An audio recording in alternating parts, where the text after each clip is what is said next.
Conference will now be recorded.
All right, I have 6 o'clock. I think we're ready to get started. Everyone situated and comfortable? Good. Thank you guys for joining us on the first Meet the Candidates of 2026. Glad that everyone can make it out tonight. I just want to go over a few things before we get started here. We are going through a bylaw vote at the moment, so we're all aware of that. It closes on February 4th, so we will have more information about the candidate positions as we get closer to the election, our annual election. I also want to remind you guys that this is not a debate. This is a question and answer period to get to know the candidates that are running for the board of directors. We're going to start off with questions that were submitted through email prior to this meeting tonight. And then after we get through that, we will open it up to the audience and to the chat. If you're online, please just chat in your questions and Darlene will read it. And if you're here, just raise your hand. We have Henry that will go around and get a microphone to you. We ask that the candidates keep their answers to 2 minutes.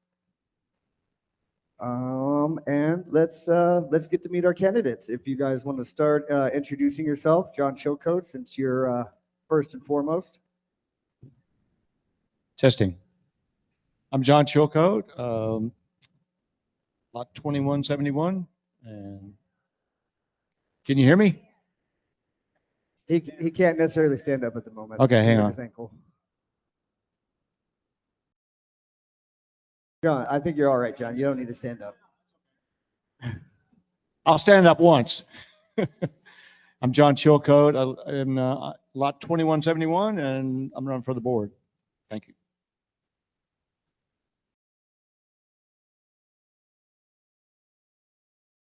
Hi, I'm Connie Faulkner, and Dan and I came in 2011, and we had a fifth wheel, and we rented here for 2 years, and we loved it so much that we decided that we were going to make this our home.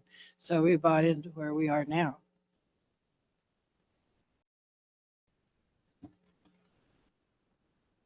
Hi, I'm Becca Paulson. My husband and I lived here for 5.5 years. I'm now still living here. I previously served on the board for 3 years. I took this year off. My husband was ill, and so I decided to spend more time with him. But I'm ready to get back to it and get back on the board. I'm a retired CPA.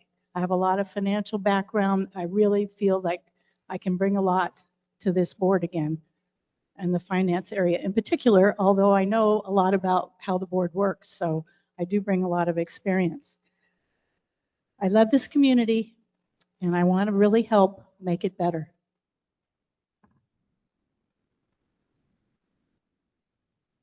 Hi, I'm Terry Jankwart, lot 2357. We've been here 8.5 years now. This is our primary residence, always has been since we moved here. We love the place. I'm looking to give everybody a bigger say in what goes on because we don't seem to be heard by the current board.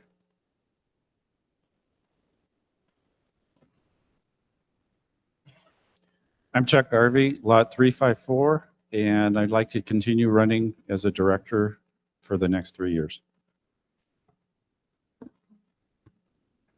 I'm Greg Sherman, lot 1253. I've lived here for 4 years, California transplant. Been on the board. I was on the board for 6 months, and I'd like to get back on the board again. All right, thank you guys very much. I do have some email questions like I've mentioned. Some of them are for all of you guys, and then I have a few that are directed, and I'll explain as we go. The first one is to all you guys, and we'll start off with, since we start off with John, we'll go down to Greg. What do you consider / think is the most important amenity at Happy Trails? Yeah, start with you, Greg. Well, the most important amenity is the property in general, everything, the pools, the pickleball courts, the tennis courts, you know, all the fun and games. Obviously the PAC, since I go to church here. So just the buildings in themselves. Chuck? Yeah, it was for all you guys. I would believe just in the community in general, all the infrastructure and this kind of stuff, and just the atmosphere of the community and the sense of belonging.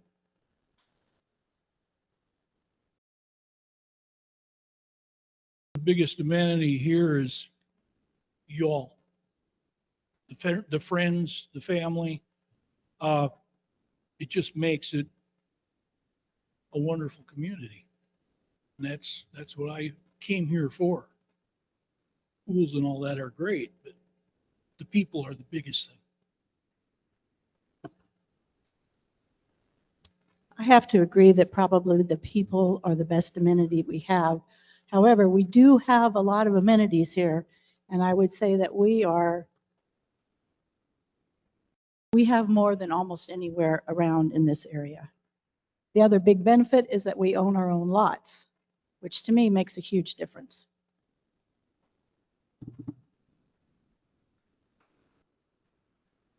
I also agree that the community is the most fun, especially when the Seahawks win.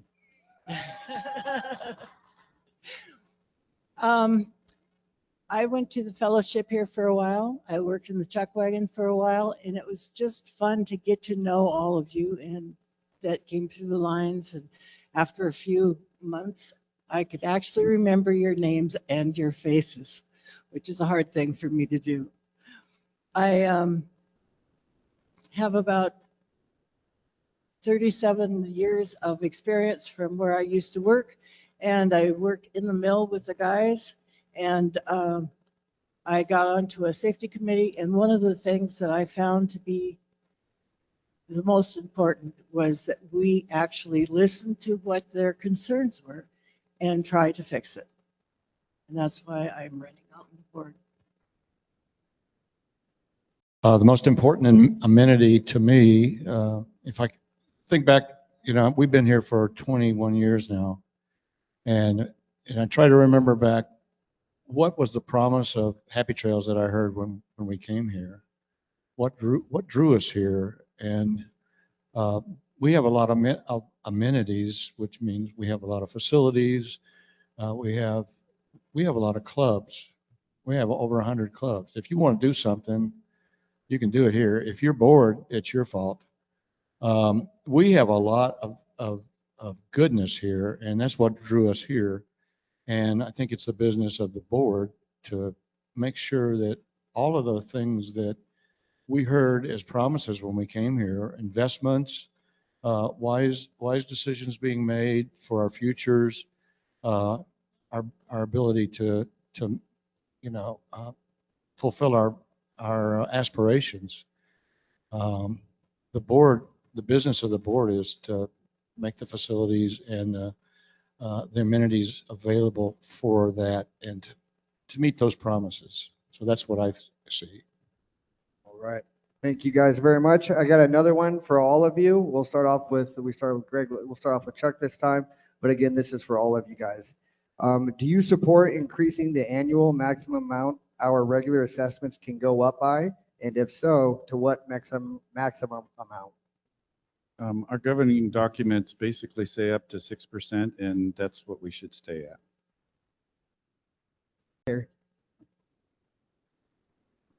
I agree with that. That 6% is plenty. The typical rate of inflation is 3%.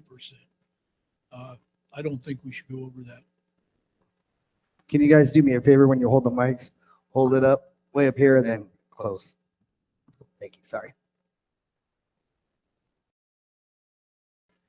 I would like to see it stay at 6%. However, this year has been a very, very difficult year. There are a lot of expenses that have gone up. Not anything that we did. It's because life in general is more expensive.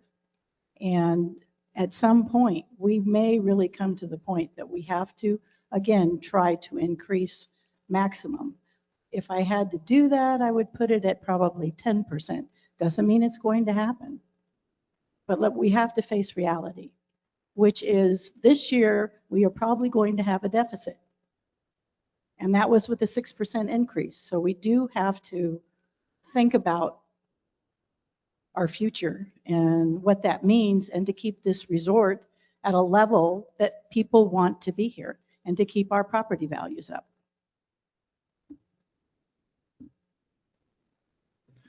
I think our property value at 6% should stay there or maybe go up 2%. We have a lot of people here that are on a fixed income, and they're here because it's a good place to live, a good place to communicate, and just all around good place to be. If we go too high with our assessments, then it's going to push those people out.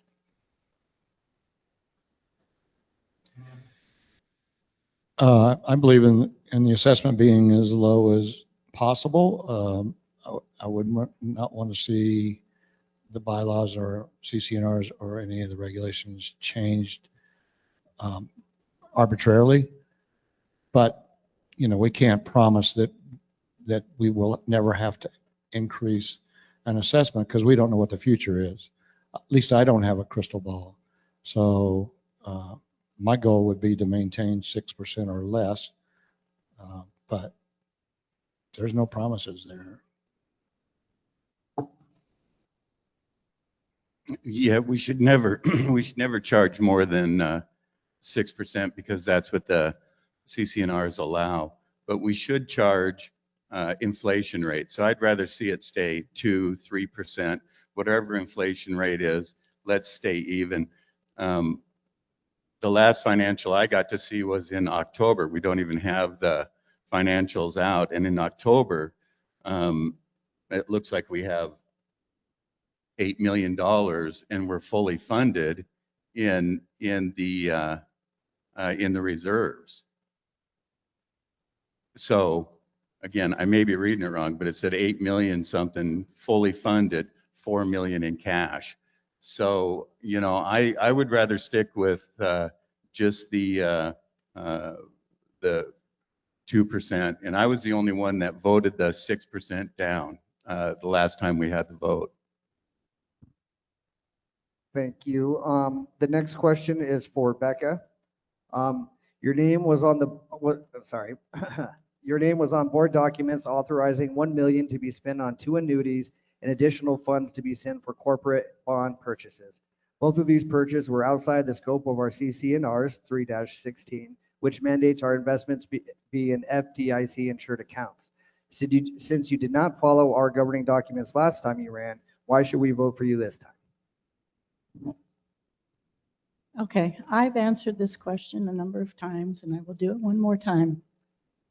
When we made the investments in beginning of 23, the entire board decided unanimously that we needed to invest our excess funds. And so we went to our financial advisor and said, what would be some good, safe, guaranteed, secured fund or investment vehicles that we could use? He came back with treasuries, corporate bonds, and the annuities. They were safe, they were secure, and so then the board approved investing our monies in those, which we did. At the time, none of us were aware that the CCNRs did not allow that. We were in compliance with the investment policy that was in play at that point in time. So whoever wrote the investment policy, which I believe was our prior general manager and treasurer, did not realize even then that it was not in compliance with the CCNRs. Now, once we did figure that out, as investments matured, we went ahead and took that money and put it in CDs as is required by our CCNRs. We would have continued to do that until they were all matured.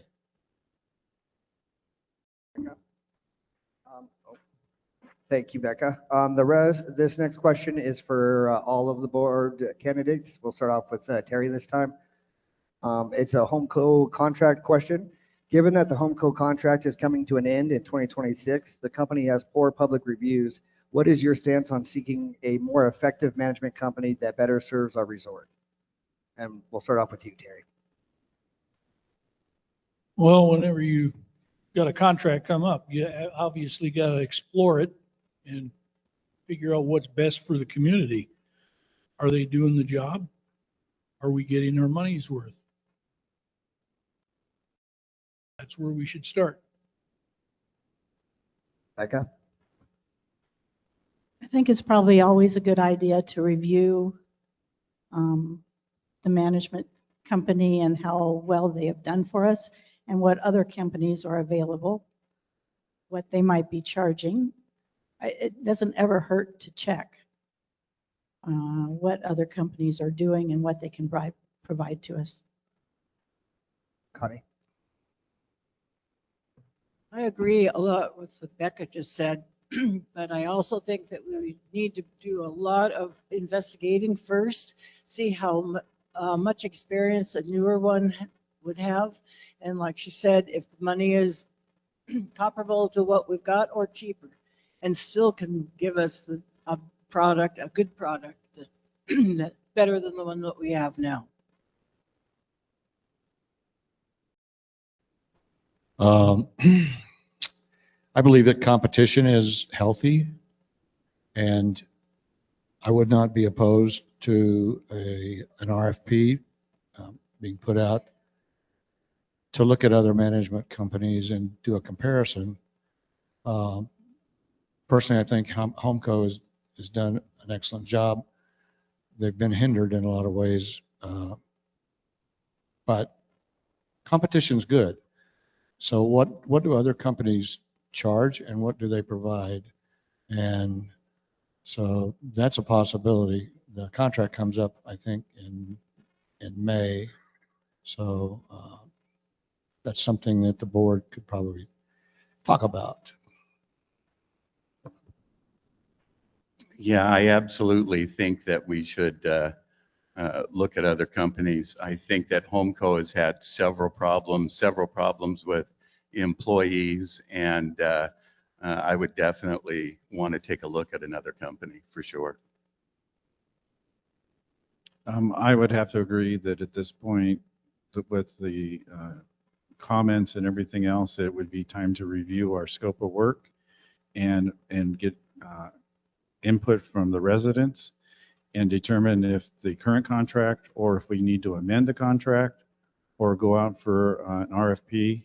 Usually, from my experience, an RFP takes about a year. So we would probably let the current contract extend out for at least a year while we do a good scope of work.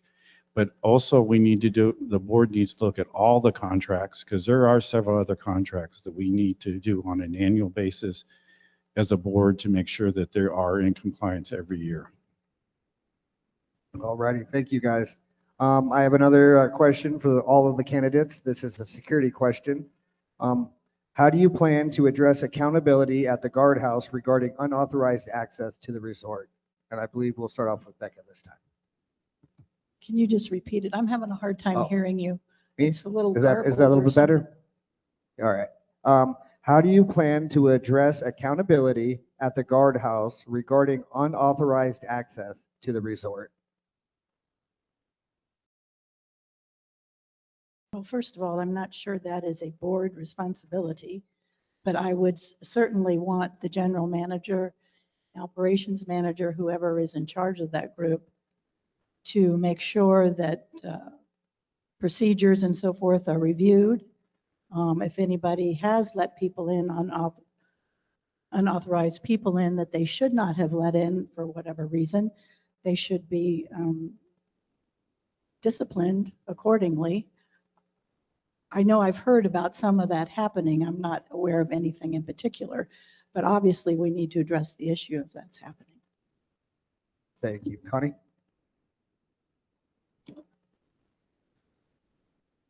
I'm really not sure how I feel about this issue. Since I'm going to be really new at this on the business end, I think I'd like to hear more opinions and do a little more investigation on my own before I really come out and say which way I'd like to go.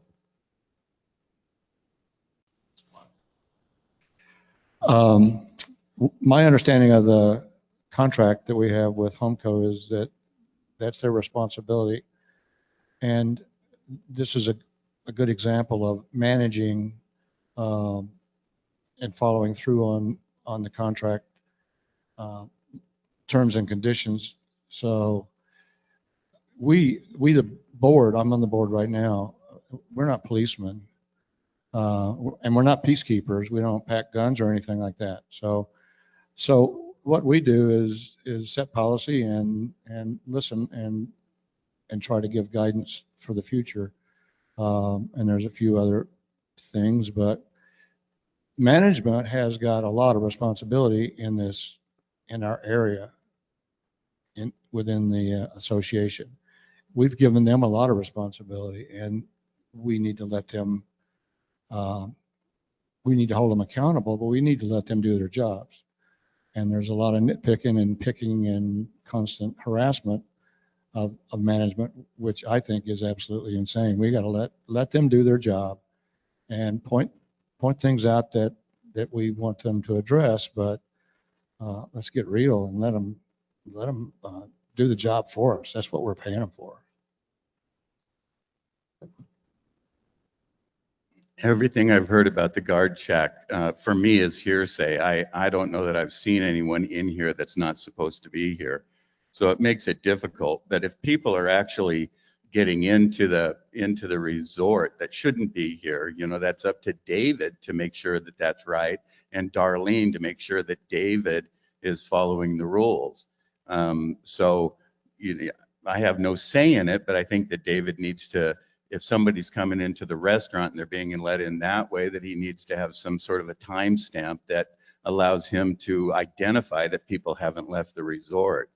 It sounds simple, but you just can't allow people in here using our amenities. So again, it goes back to Homeco.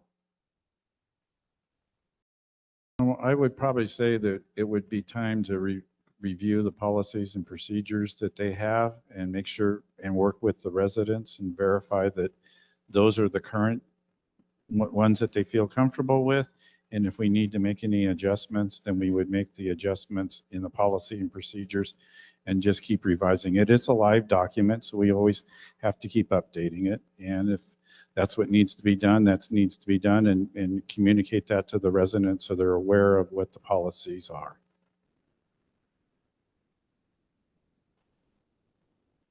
We should be being more attentive when they come in, getting license numbers, even on the people just coming into the restaurant. And like you said, timestamp would be a good idea if we could implement something like that. They shouldn't have a free-for-all access to our community. All right. Thank you guys very much. I have another question for all of you. What are your thoughts on the frequent outages affecting our pools and spas? And Connie, I think we can start off with you this time. Could you repeat the question, please? Absolutely. What are your thoughts on the frequent outages affecting our pools and spas? This is one of my pet peeves, is that our amenities go break, like anything will. But I'd like to have more input from our management in telling us why it's going out as often as it is, because it restricts us as residents from having a good time in the pools or in the hot tubs or on any of the play areas that we have, like our shuffleboard and our tennis courts and our pickleball. So I'm not really sure how that would be, Hand off the bottom part. Pardon? Hand off the bottom. There you go. how to solve this, but I would support whatever the board, talks about. But I am not shy. If I don't agree, I will let them know. It's an interesting question. If you look at the pools and the spas and then look at the age of our community, the infrastructure, and look at the reserve study, a lot of the amenities are aging out and going to be zeroing out here soon. And so part of the problem is, I think, that the systems that we bought in 85 and 87 and 90 are getting, like some of us, getting older, and needing a little bit more of attention. So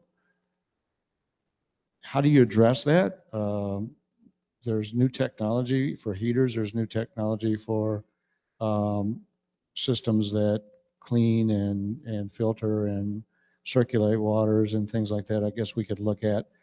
But the bottom line is things are getting old, and unless we want to redo the associated subsystems with the pools and the spas and add new technology, I think we're kind of stuck with the old stuff until we zero out. And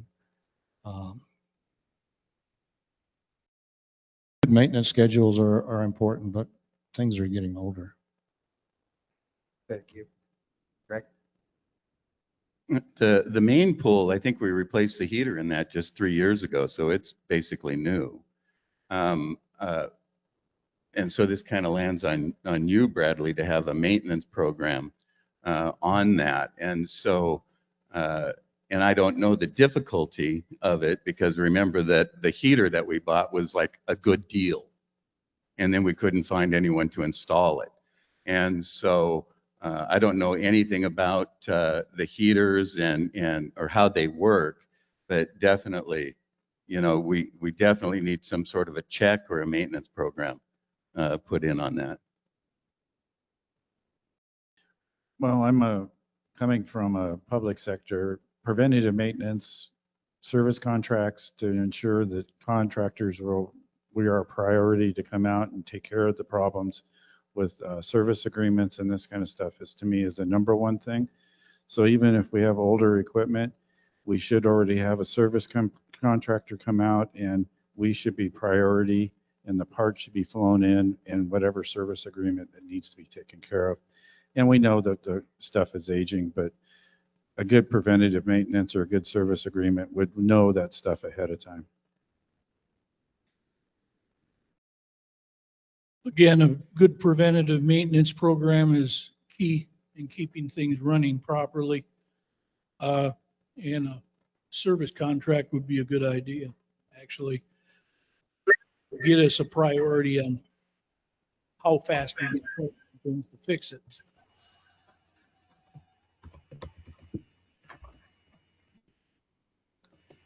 I think I agree that it would be nice to have service contracts and it would have preventive maintenance and so on. However, that all costs money. And we don't particularly have the money right now. Not that we can't work toward that, but I mean, because I think it's a good idea. And all our equipment, or a vast majority of it, is aging out. It's getting older. Our buildings are old, our pools are old. Most everything's getting old. So one way or the other, we're going to have more things to repair as things age out. Thank you. This one is for Greg. Greg, you recently resigned from the board for breaking state statute, including non-board members and confidential board discussions, breaching the confidentiality clause of the board code of conduct, and interfering with association employees. How and why should we trust you again? And that executive session was held illegally. And during that session, I was removed as a sitting director. I was removed from the session. I couldn't defend myself. And not only is that illegal, but they took my vote. So 760 of you put your faith in me, and I wasn't able to vote for you. So the whole thing was illegal. Thank you, Greg. This next one is for all of the candidates. What is your take on the overall cleanliness of the resort and the issue of work orders being submitted without resolution? John, we'll start with you.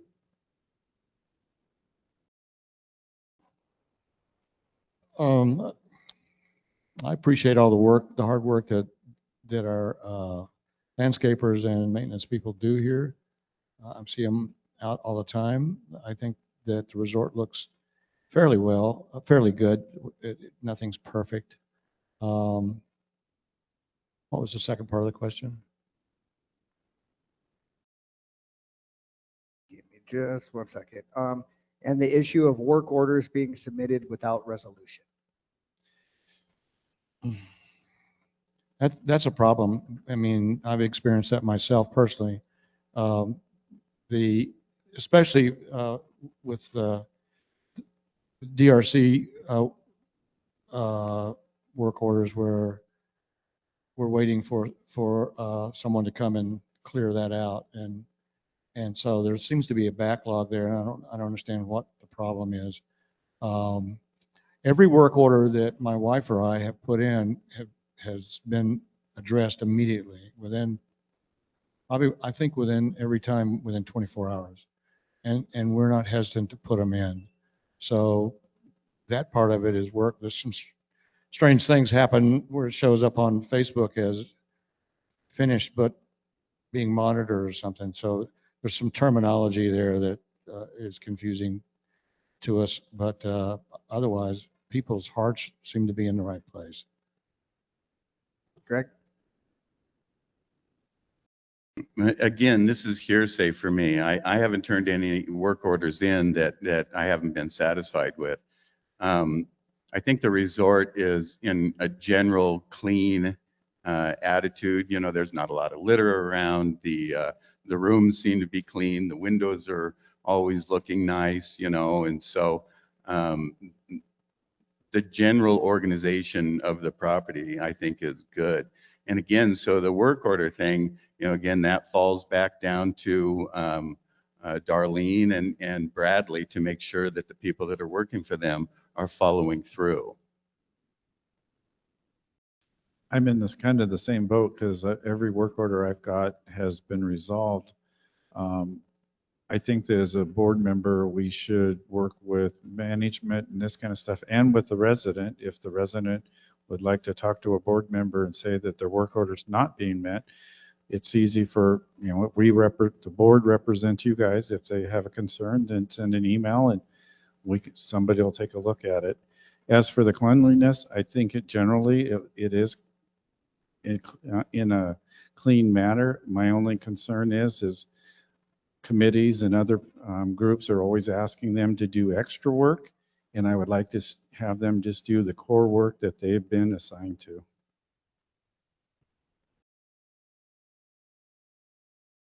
Myself, all the work orders I've ever turned in have been completed very well.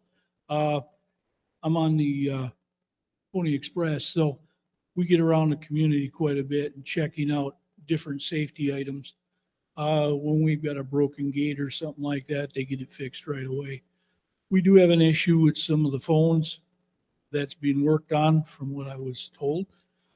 Other than that, the cleanliness of the staff that's doing all the housekeeping and does a great job. I'm glad you mentioned housekeeping because I think they do a wonderful job here. There is nothing wrong with any of our bathrooms, showers, anything ever. They do a wonderful job. And I think landscaping and maintenance do good jobs as well. I have not turned in any work orders personally, so I can't really address that question. But I know they work hard and they try their best to get everything done. We've only put in 1 or 2 work orders, and it's always about our water lines that are broken, and they do get fixed right away. The water gets turned off for a little while, and then it's back on again because of the hard work of our maintenance that comes and fixes it. Was there another part to this question? What is your take on the overall cleanliness of the resort and the issue of work orders being submitted without resolution? The cleanliness is, I think, like Becca said, is very, very good. When I worked in the chuck wagon, you could see the crew coming by and cleaning up in the bathrooms, and they never really got upset if you had to go in the bathroom while they were cleaning, which was a nice plus. But the overall look of our resort, I think, is pretty, except for over on our street. I'm wondering why we're now getting a big pile of rock that's in our, kind of like in our flower garden area. All righty. Thank you, guys. Next question is for Chuck. We elect you to be a board member and make decisions on our behalf. Why should we vote for you when in history shows you consecutively abstain with your vote? I'm a person that's independent. I look at the documentation that is presented for me. If the documentation is not complete, I don't know what the scope of work was originally, or if the quote has terms and conditions that I don't think are in favor of the board. An example of that is when the board reviewed the putting in the new projector in here. When you read the terms and conditions, it was saying that we were having to provide the lift for them to do the high lift work, which is really putting a liability on the board and the resort. If they fell off of that thing, we could get sued for that. And the equipment itself is also, the vendor was not from Arizona. They weren't local. They were out of Texas. So every time a repair had to be done, their crew from Texas would have to fly in to repair that projector. So I always feel that it should be a local vendor and somebody that would come in and do the service. So yes, I do vote no when I don't get a complete set of specs to vote on to determine that it's at the best interest of the association.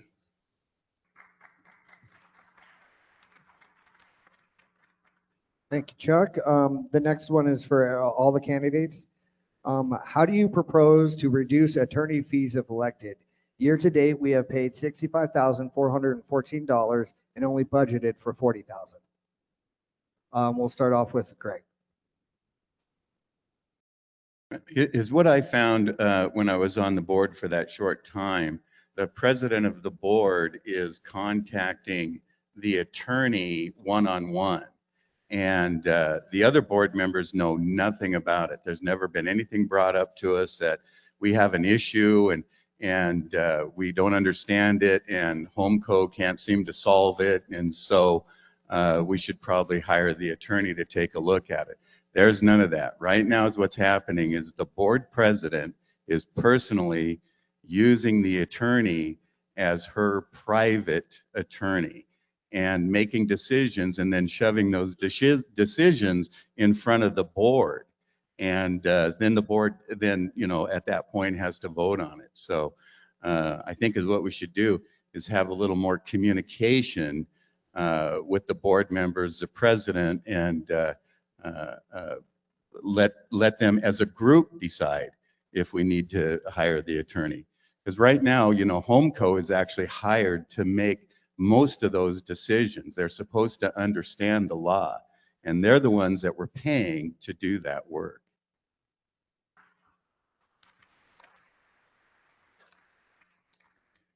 As a board member, yes, I would have to probably agree that there's only been one person communicating with the attorney. It's supposed to be, the attorney's supposed to represent all 7. And a lot of times we have no idea why he's even talking about it. I also firmly believe that it's probably time to start looking for another attorney and this kind of stuff, because I don't feel that he's well representing the community itself.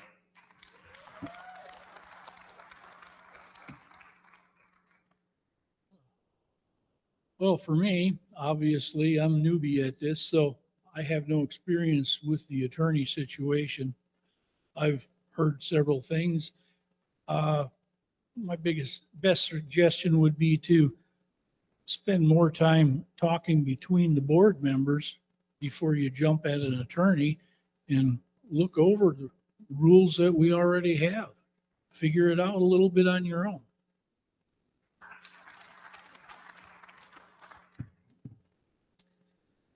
Since I haven't been on the board this last year, I'm not sure what the issues are that have come up. And I would have no way of knowing whether or not our board president has contacted the attorney on a regular basis, because that is all confidential.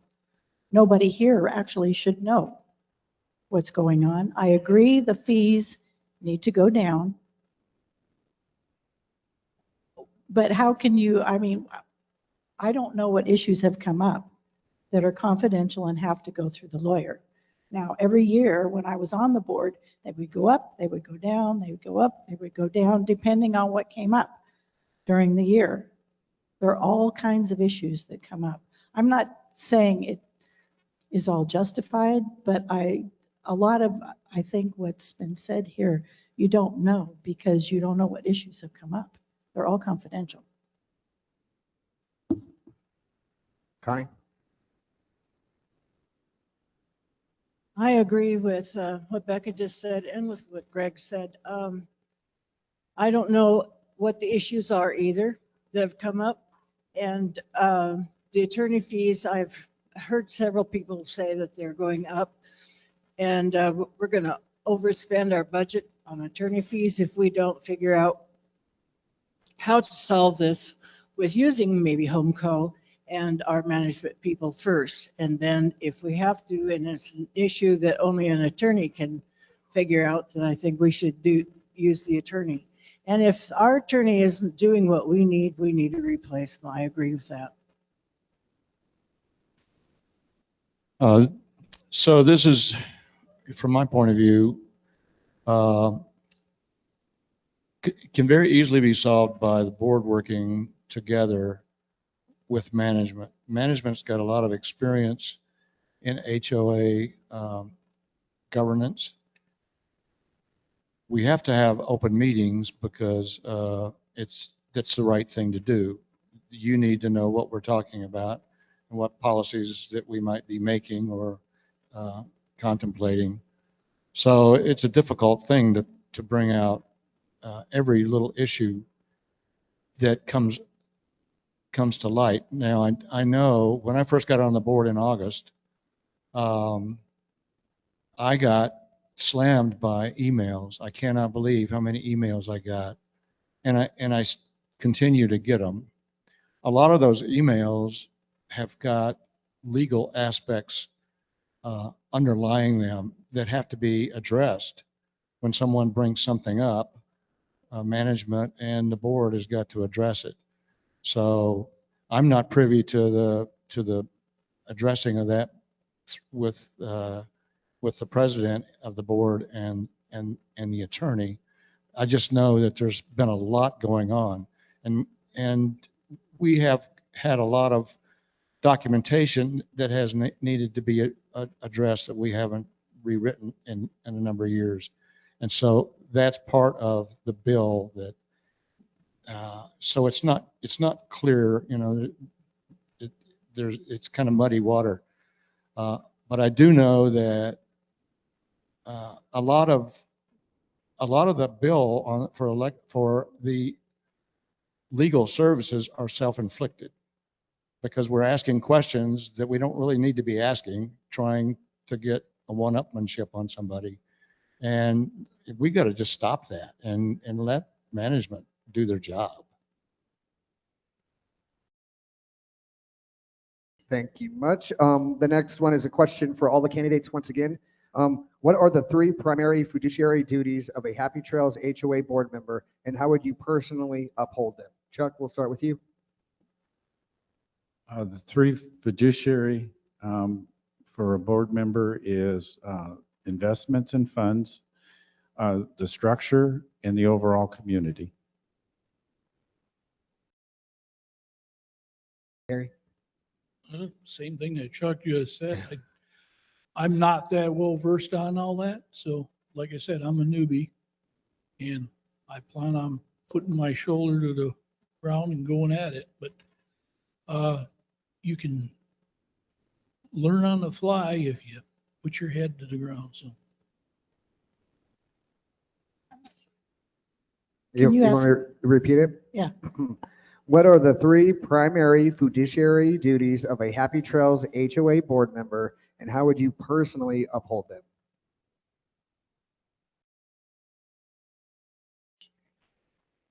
One of the first ones is to follow our bylaws, CCNRs, and rules and regs, all our governing documents. If you don't follow those, then you should not be on the board. The other thing is to keep your self-interest to yourself and work with for the best interests of this community. And the other is to ensure, at least from my perspective financially, that our financial statements are in good order and that they're audited and that we follow the rules for each of the funds: operating, reserve, asset improvement, capital improvement, and we handle those appropriately.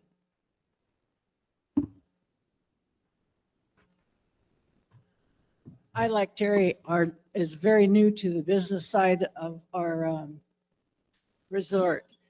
And so I really don't know how I would answer that, but I am willing to learn. And I've been doing a lot of research in the last couple months, trying to learn what I would be expected to do as board member. And the money that we spend, you know, when you're just a private citizen here, you see how it's getting spent and you go, wow, why did we really need that? So that is one of the things that I would like to do if I'm elected on the board, is to find out what our fiduciary responsibilities are and to follow those. Thanks. Fiduciary responsibilities. The board is charged with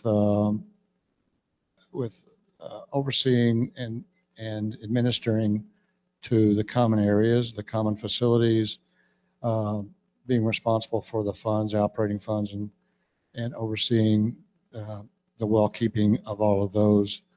And I agree, we are responsible to you through and through the governing documents.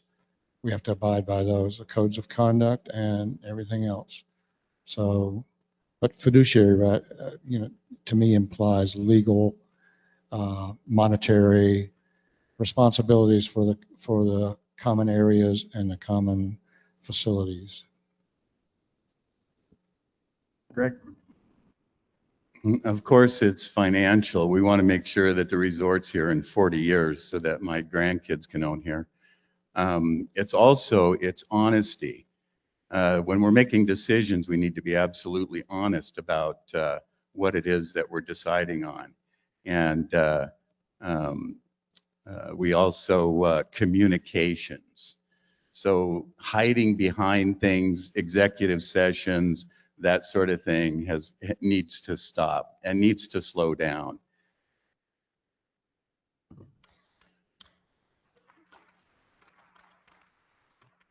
Thank you. Another one for all the candidates. Do you support allowing the Happy Trails Board to appoint directors for up to 3 years? Terry, we'll start with you. You want me to repeat it? Yep.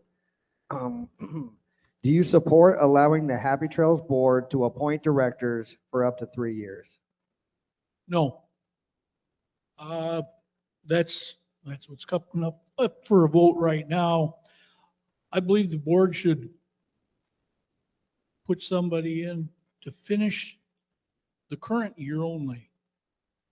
And then when the next election comes up, it should be open to the community to finish out that 2 or 3 years of the rest of that term.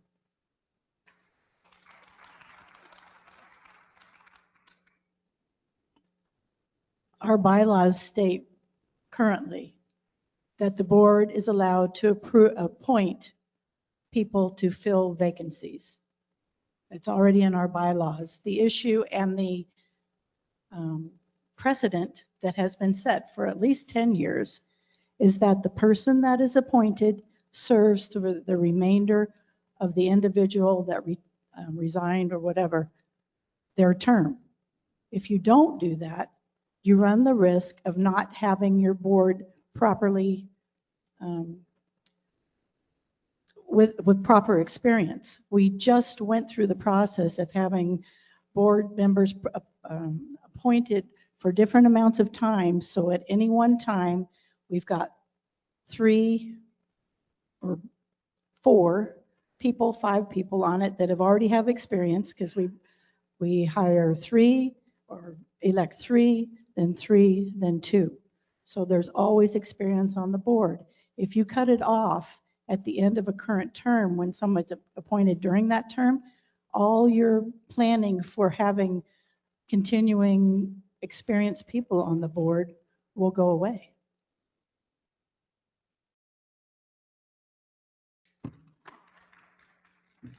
Connie? Okay, Brad, one more time. Can Okay, you repeat it? no problem.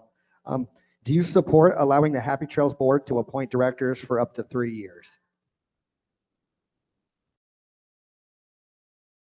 Yes, and the reason why is because it costs money for us to set up another voting period for just one vacancy. If there's more than one vacancy, maybe, but so far we've had one and then filled it up, and then so that the board is not short-staffed. The way I understand the governing documents,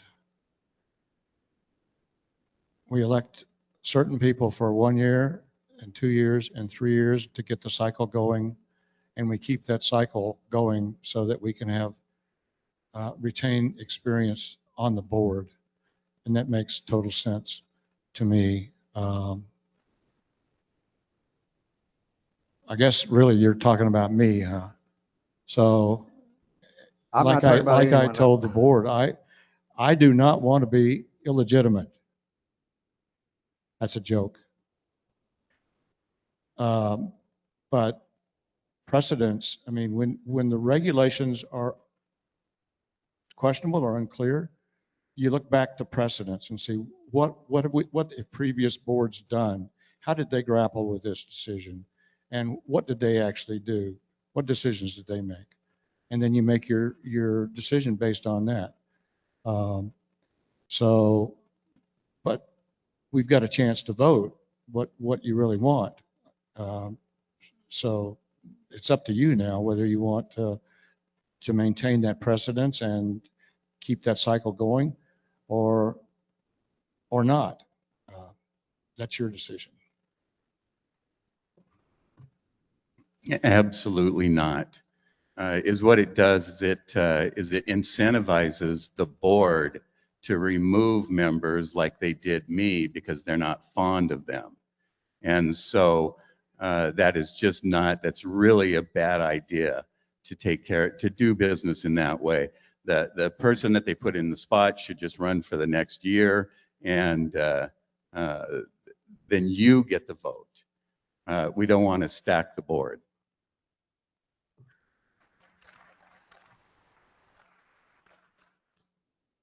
Okay, as a current board member, I don't have much to say, but as a resident and a voting member, I think that they only should stay till the next election term.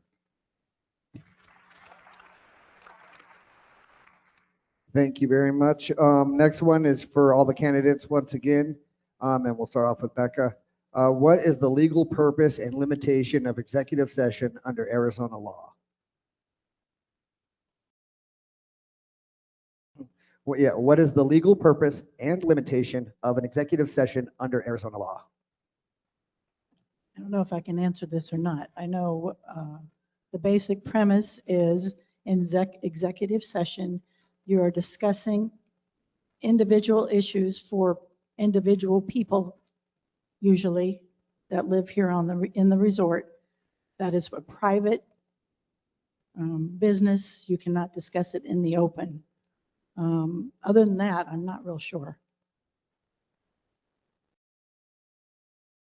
Oh, finances too, I guess you have to do that for any financial discussions. Anyway, it's mainly what, at least the executive sessions I've been in, is dealing with individual grievances or problems with their payment or something to that effect.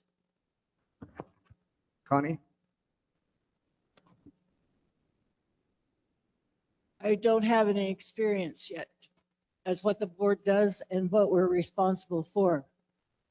But if I'm elected on the board, I will be doing a lot more investigating, listening to the people that have the experience, and not always going with the most popular idea, but what's best for our residents.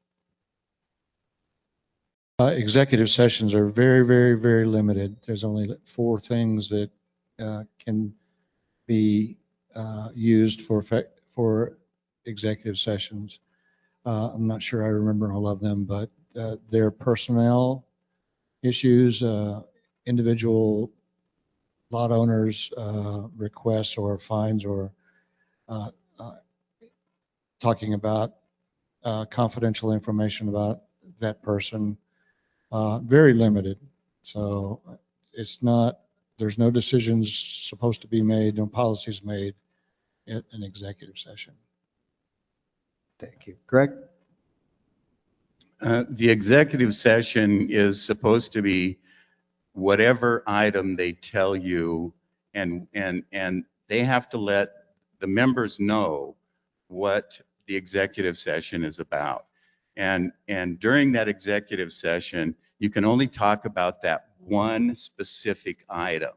So if it's legal, whatever that legal is, or if it's personnel, it's that personnel. It can't continue on with other subjects in the executive session. And so the executive session should be really limited, and they should be few.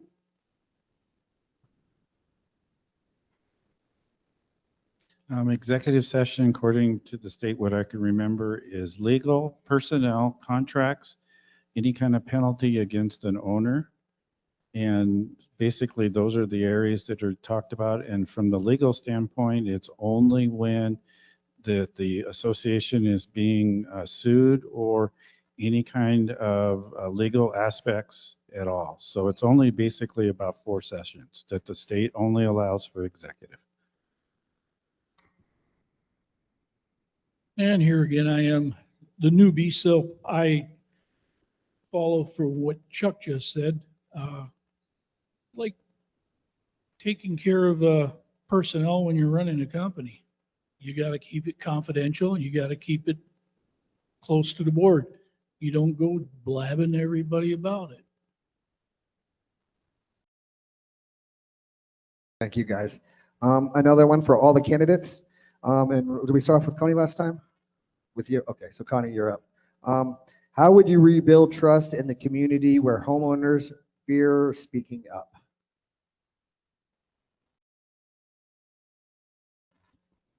One more time? Okay. How would you rebuild trust in a community where homeowners fear speaking up? I didn't realize our residents had a fear of speaking up, but we have a lot of people that speak their minds quite well. But those type of people that can't, I think I would fall under that group. I would just tell somebody that speaks better in public than I do. And okay, Brad, help me out again. No problem. How would you rebuild trust in the community where homeowners fear speaking up? I think a lot more communication is necessary, whether it be written or in meetings. And then I think the board needs to listen to what our residents say and follow the residents, not for the board to dictate to the residents what they're supposed to do. Thank you. So as I understand the question, how do you rebuild trust when people fear to speak up? Correct. Well, that's a sad situation. I think, if you look at our culture as a whole, families are split, people cancel each other, and people are afraid to express their beliefs and their feelings, and we're kind of we mirror that society here. So in terms of programs or things that we could do, if I'm on the board, I really believe that the we're listening sessions were in the beginning excellent, and we need to go back to those. We need one-on-one communication. We're desperate for connection. The people who are representing you want to hear from you. The way that the mechanism has been set up, I think if you look in the contract, management is supposed to be taking those questions and filtering them out to people on the board or within the management staff to take care of and get back an answer to you. And I don't know that that's working very well. So we need a lot more. Focus groups are a great thing. What we did today on the spa, I wasn't there, but I anticipate that was a good session because people came and they could express themselves and without fear of being canceled. So let's just open up a little bit and let's trust each other a little bit more and not be afraid to express our thoughts and our opinions and our concerns, because once we start that dialogue, it'll just get better. Thanks a lot, John. Greg? Yeah. How would you rebuild the trust in a community where homeowners fear speaking up? Obviously, it's communication. Recently, we just had the president at a meeting say, you're not allowed to speak to any of the board of directors.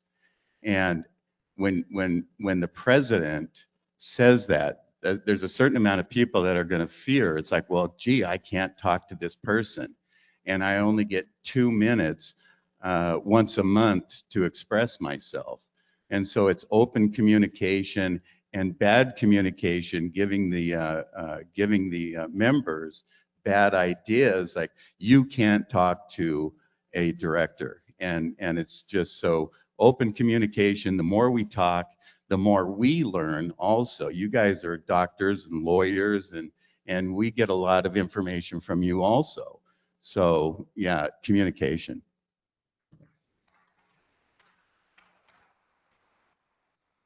I'm a person, and most people know, they stop by my place. Some people even grab caramel candy or chocolate because we have them sitting out.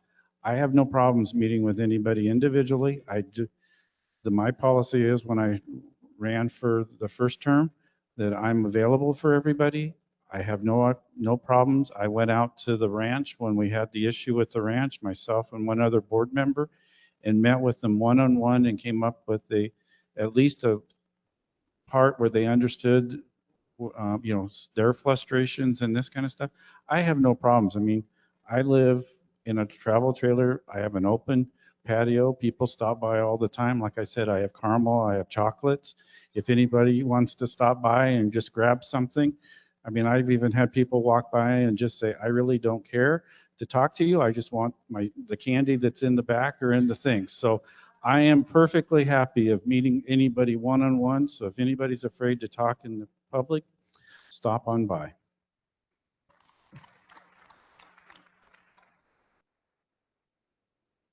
From my outlook, it's not so much fear that people have an issue with, but they actually think of it as a waste of time to say anything because we're not being listened to in a lot of the situations.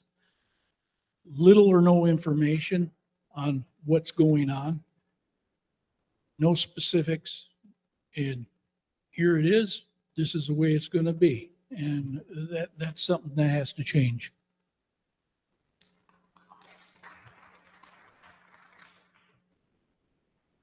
I agree that we need to have better communication. I am in favor, as John said, of bringing back the we're listening sessions. I think they were beneficial, although toward the end, when I was still on the board, not very many people came. But the ones that did came, we listened. We weren't able to fix everything, but at least we knew what was out there.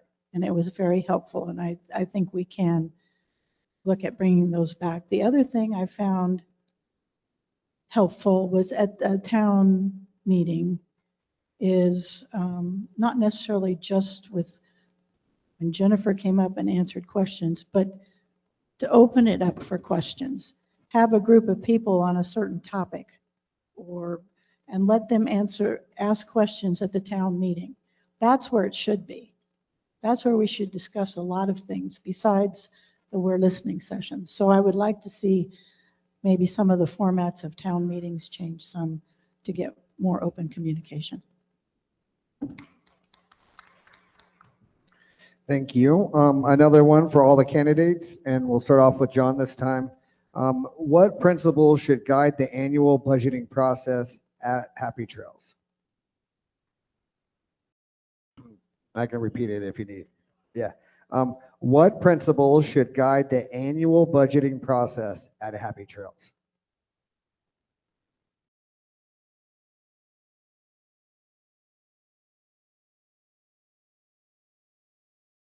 This is the annual budgeting process. Correct. That has already just now starting.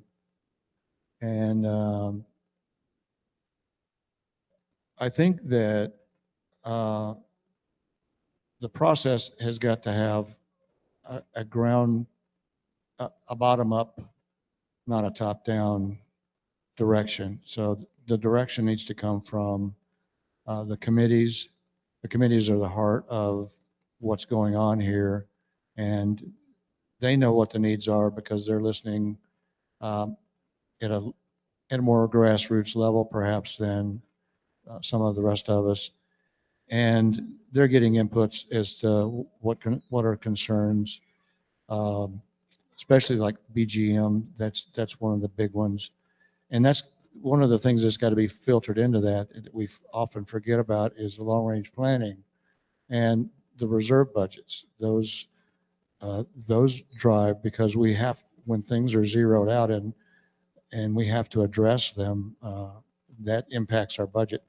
So I would say that instead of a lot of tight guidance from the top, let the committees and the voices and the community dictate what the priorities are and what the urgencies are. Thank you. Greg? Frugalness. I mean, let's tighten things up. We don't have to put money out for every little thing. You know, if we're spending money, let's make sure that the money that we're spending is actually increasing the value of our homes instead of nickel and diming and just throwing money wherever we want. So frugalness.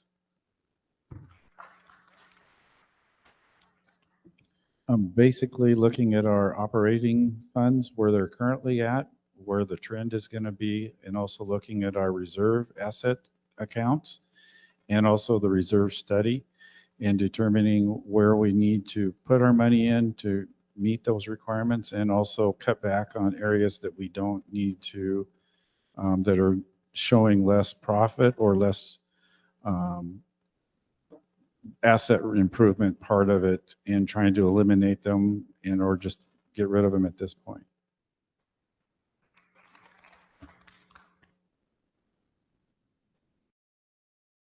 First, you got to focus on the ongoing costs.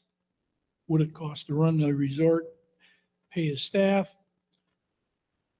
Spending frugally is a key. We don't need to be throwing money at oddball scenarios that don't need to be done. Fix what needs to be fixed first. Then if you got money left over, you can do these beautification projects. It should be in that order, not ahead of it.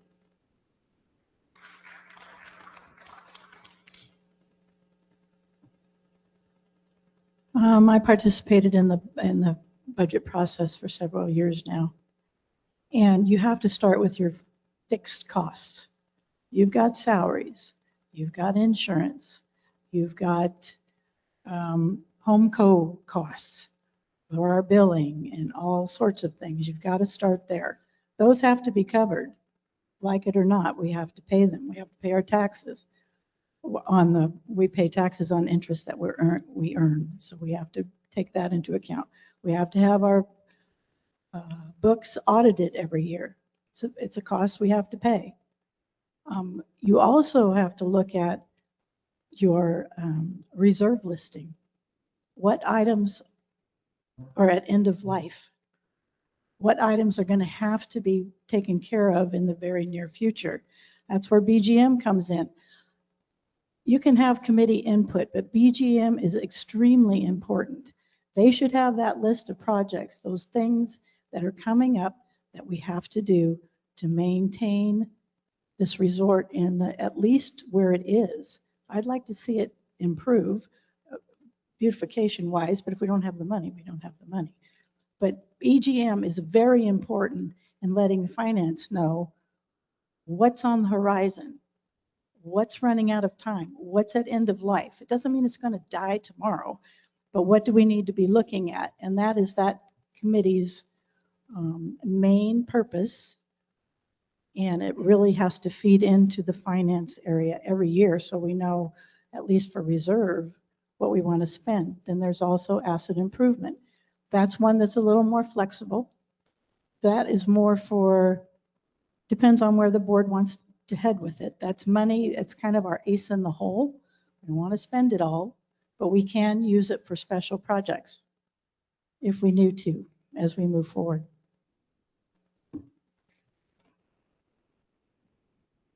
The question was, if I understand it right, was what principles should be used in developing the finances Should guide the the budget? process. Yeah.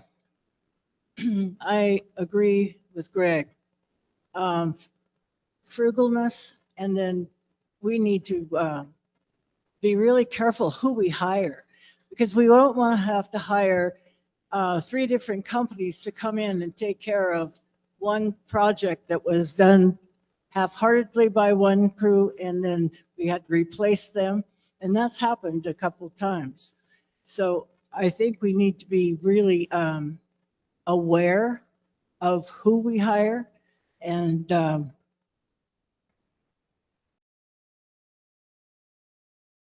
I guess that's how I feel. Thank you. The next question is for all the candidates once again, and we'll start with Greg. How frequently should homeowners receive financial statements, and at what level of detail? Well, we should receive financial statements once a month. Don't we do that right now? We should receive them once a month. If anyone has any questions, you can go in and ask Darlene about a specific thing and she'll get it to you within 30 days. But I think that once a month is what we should do. I have to agree with Greg. It's been once a month, and it's basically when the board approves the financial statements from the month before. Yeah, I agree as well. Once a month, that way we can keep track of where our money's going. And if we have questions, we can jump on it right away. I believe they've been issued now. They may, I don't know if they're on time this year, but they've been issued every month. Many times a abbreviated financial statement will be in the Nosy Coyote when it comes out those months. Otherwise, it's online in Front Steps, and you can see it once the board has approved a monthly statement. It should be out there. And I don't see any reason why that wouldn't continue. I agree. Once a month is what we've been doing and what we should continue to do so that we as residents know where our money's going. So you guys are all witnesses. We finally agreed on something. So did you think a month? All right. Next question is for everyone again, and we'll start off with Chuck. Who does the Happy Trails HOA attorney ultimately represent? The Happy Trails attorney represents the board and the association. It was for all you guys. I'll have to agree with Chuck. I don't know any better, being I'm a newbie. I won't even stand up. I agree that he represents the association and the board. And essentially, any legal matters that come up in front of the board.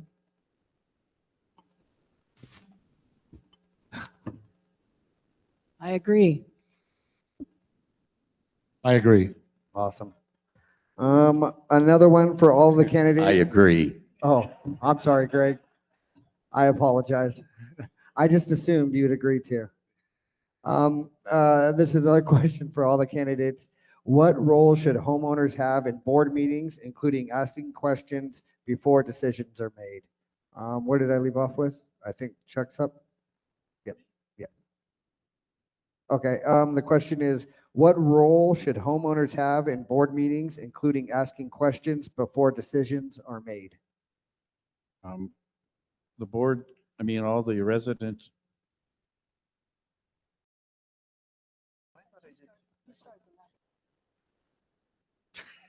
You're good. I'm good. We'll open it up to the Oh, audience after okay. this. I think that the resident should be able to ask questions on each emotion. But my biggest thing is, and where I came from an open government, is that they should have the documents ahead of time, be able to see them, read them, anything that the board has been presented, all quotes or any motions or charters and that stuff should be at least read or printed out and available through Front Steps for them to read so they can ask the pertinent questions and saying, instead of coming up and saying, what are you guys talking about? Exactly. I agree with that 100%. The not enough information is very, very bad. And you just don't know what they're going to do until they do it. There's no pre-information put out there. Front Steps is a good place to put it. Most people are getting into that now, and I rely on it a lot. I agree the information should be out. I know it's available. I think the board just changed their procedure so that all board information is available the week of the board meeting. I don't know if it's online. I don't know that it's gone there yet. No. There is a written board agenda and the documents available in the office. That's at least a good start to get the information out.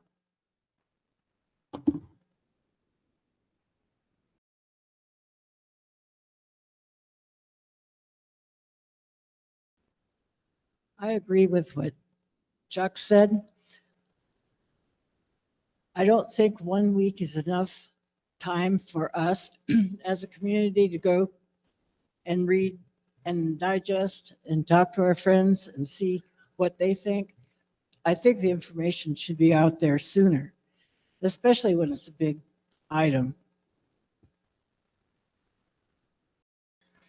The board started a procedure instead of having 1 week between the planning session and the board meeting to have 2 weeks so that due diligence can be done at a greater level of fidelity and information can be provided to the community. I don't know whether anybody noticed before the last board meeting, we put out a little synopsis of each one of the areas that were going to be voted on, and so that you would have some information, and if that sparked some curiosity, you could dig and get more. I don't know that all the information is on Front Steps right now, and I don't know that all of it can be put on there legally, like contracts and legal documents, proposals and things like that the contractor may send in that may be competitive, sort of confidential information. I don't know. I'm not an expert there, but you should know what the board is voting on so that you can speak your mind and give us input before we vote. Greg, I didn't forget this time. Thanks. Yeah, again, it goes back to communication. So right now, one of the things I hear the most is members telling me, I've got 2 minutes once a month to talk about an item. When I was on the board, we barely had more than that also. We were hit with the information at the planning meeting. That was sometimes the first time we'd ever heard about any of this situation. So if what they're doing now is what John says, and that's fantastic, but it's communication. All right. Thank you guys very much. That was from the emails. If we can open it up to the audience. If you have a question, please raise your hand. Henry will come over. We only have one person, so we'll make sure we take note. Again, we ask one question, and remember, this is not a debate. Ask the question, the candidates will respond, and then we'll move on to the next question.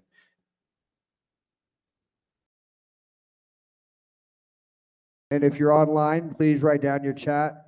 Darlene will read it out for us. Looks like we're having some microphone issues.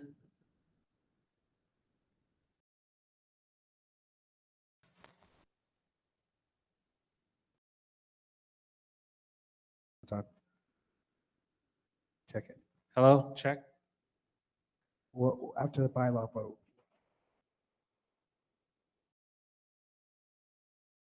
All right, you got it, Henry? Oh, you have to hold it? Okay, fine.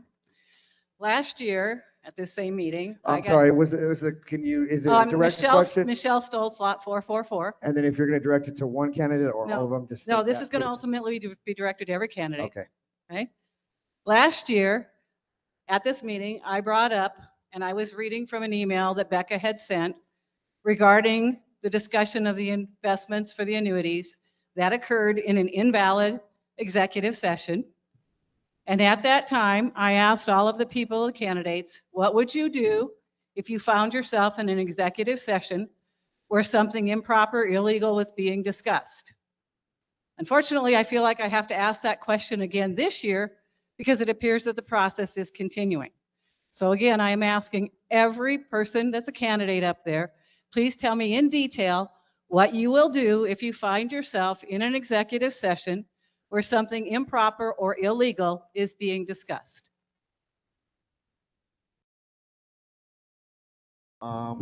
Greg, you grab the mic first. I'm not sure what the legalities of it is, but if something improper or is off key with the executive session, we should just remove ourselves from that executive session. It's not good. The executive sessions are kind of loosey-goosey. And so you're absolutely right. I would remove myself. Basically, the meeting should stop and indicate that. And it should be in the minutes or in the notes that the meeting stopped because it did not meet one of the 4 criteria by the state. I would also put in the minutes of the meeting, stop the process now and find out what exactly the regulations are and how to fix it.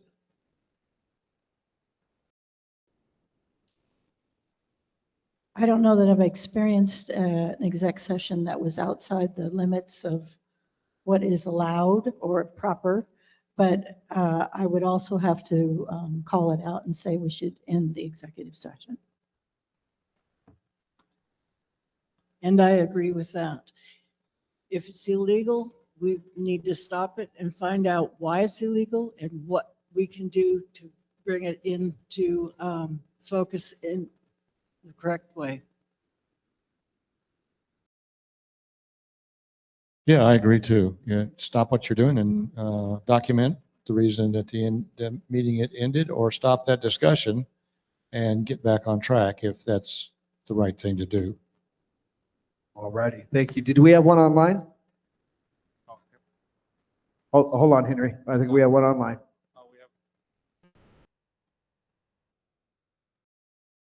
This is a question for Chuck. It says about his enrichment training for his board position. It can be asked to all of them. Do I ask it? Oh, I'm sorry, Darlene. Do I ask it or you just read it? I'm just reading it. Oh, okay. Then I'll write it, the whole long thing out. Okay. All right. We'll come back to that one. Okay. Yes. Henry? Can you please, if it's directed to a specific candidate or all the candidates? This is all candidates. Thank you Okay. very much. I understand from your answers that you're very concerned about the financial disposition of the club or the resort, and that you're worried about making decisions without having the information.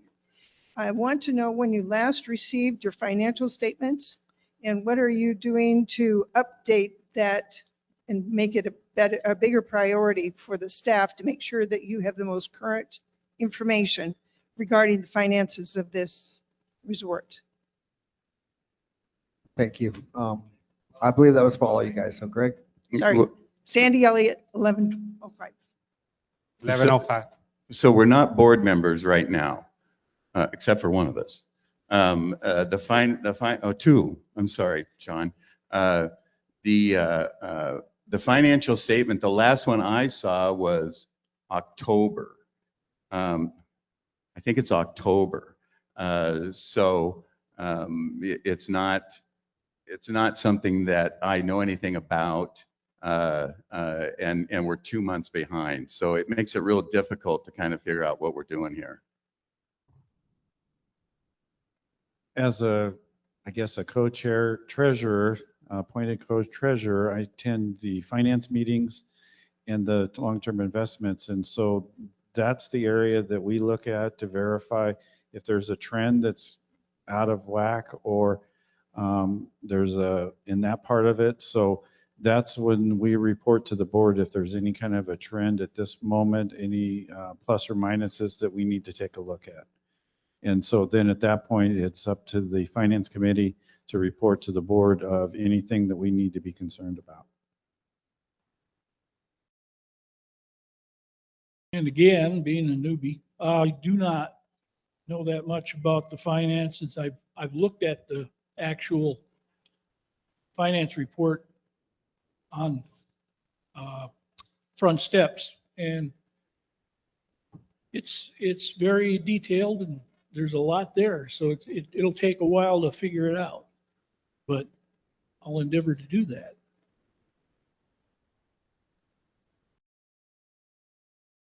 The finance committee gets the financials as soon as they are completed through the income statements. So that would be more often, usually about middle of the following month. So we now have December's financials, which I believe every person on the committee goes through it and develops a list of questions or issues that they see, and then we discuss it in the finance committee.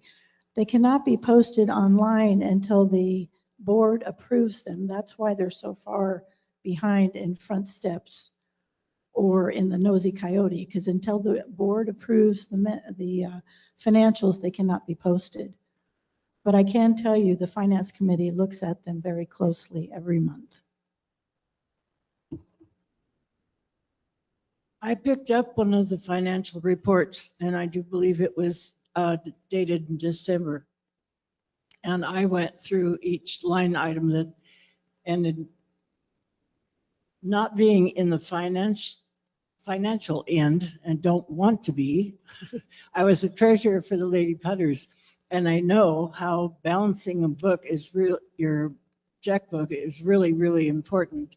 And we here in our association, I think we need to look more closely at the finances, each one of us, and like previous board members have said, bring it up to the board and let us work it out and get it to your satisfaction. I don't disagree with anything that I've heard. But speaking just for myself, I'm not a financial expert. So I rely very heavily on the finance committee, and we have an excellent finance committee. And I know that we have a board member who is very actively involved in that. So there are eyes on it. Do I look at every dot and cross T? No. I'm not sure I would understand very much of it if I did, but I just try to stay aware of trends and anything that I sense might be wrong. But we have a really good finance committee. Alrighty, thank you. I think we're ready for the online question. Okay. I understand that Chuck is taking outside training program to enrich his knowledge of HOA management. Does he plan to continue? And also, this is a question for others, if they would be interested in taking those courses as well. Do we have a name and a lot number? Jerry Yakov, I'm sorry, I don't know how to pronounce her last name. Yakolev, lot number 1121.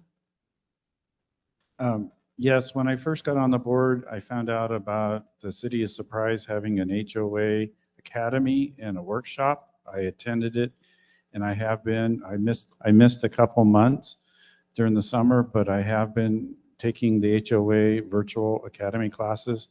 It's done by one of their appointed law firms for HOAs. And every month we do a different set of subjects, and she goes over the legal aspects of it. And then they also provide cheat sheets. And it is open. I'm going to tell you, it is open for residents. Every time I've taken it virtually or at the City of Surprise, I'm always amazed how many Happy Trails residents are there learning about the program and this kind of stuff. So I would encourage anybody, if they want to understand an HOA, to take the classes.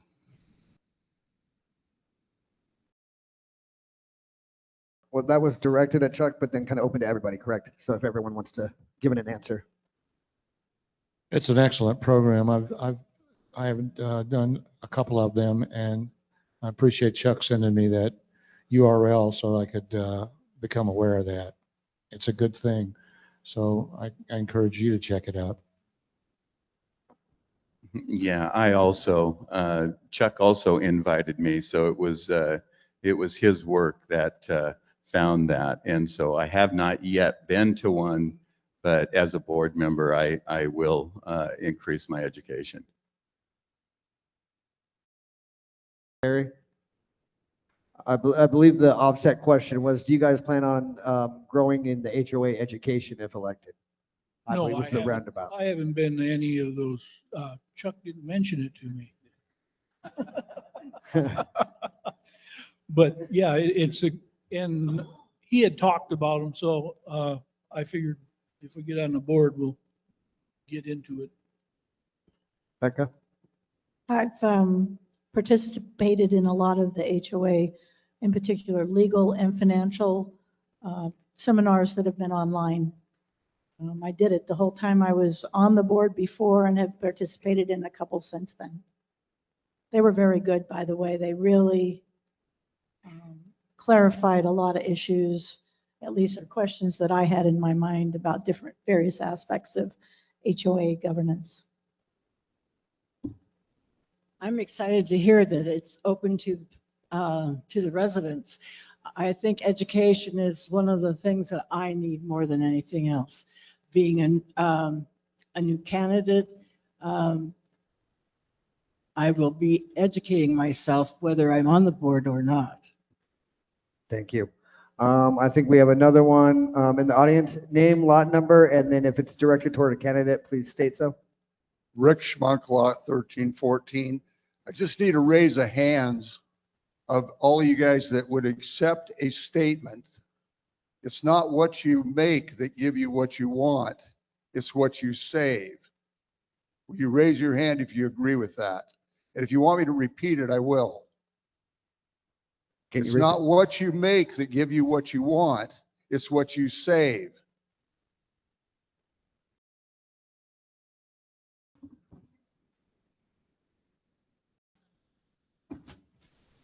All right. Do we have an online question? I know we got some more in the audience up here in the front, Henry. He's making his way around. There we go. Name and lot number, and if it's directed toward a candidate, please state which one. Okay. Name is Steve Funk, and I'm on lot 1600. And this question is directed at Greg.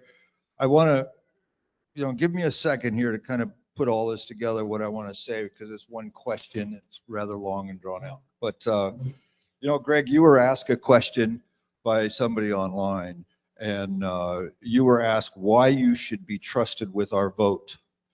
You didn't answer the question. All you said was, it was illegal. It was illegal. I'm the victim. That's what you said. So I'm going to ask you that question again, and I want you to be a little bit more direct in how you answer it. Because my understanding is we got a blast from the community that in the end of July, and it said there were 5 violations that were brought against you, and you were given the opportunity to either fight it and go legal, and the remaining board of directors were going to go legal to remove you from the board. You chose to quit instead. Now you're back saying, but I want to be on the board because they did it illegally. But you didn't fight it then. You made accusations that none of those things happened. All 5 of those accusations were illegal. I know differently because I was one of the people that you were talking about to a resident after the executive session, your very first executive session that I was in that executive session. You were talking to a very well-liked, long-standing resident at the dog park, and you were talking about my place after that executive session. So you're lying when you say that. Why should we believe you now that you would be a good board member? What is it that you're going to do differently, and how can we trust you? Well, one thing I'm not going to do is text 4 board members about a fantastic employee that mentioned he might reapply for his job.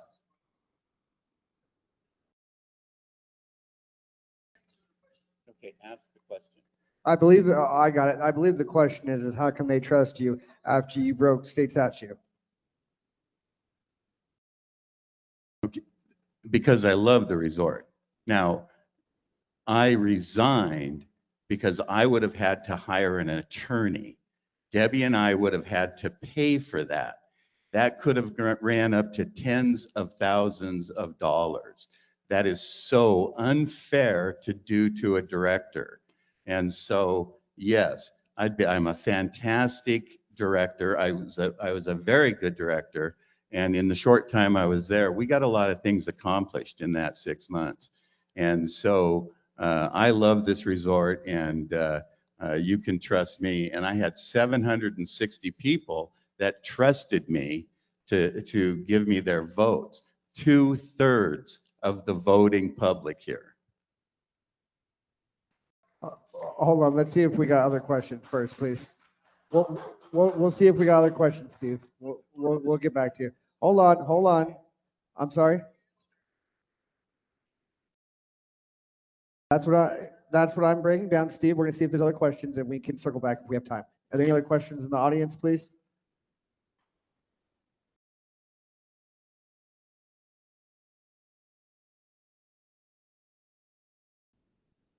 John Getter, lot 1750. We've been here about a year. So being a board member, there's enormous responsibility. And so you guys are chartered with ensuring that we are in federal, state, county, and city rules and regulations. So the question is, what have each of you done to understand what those rules and regulations are?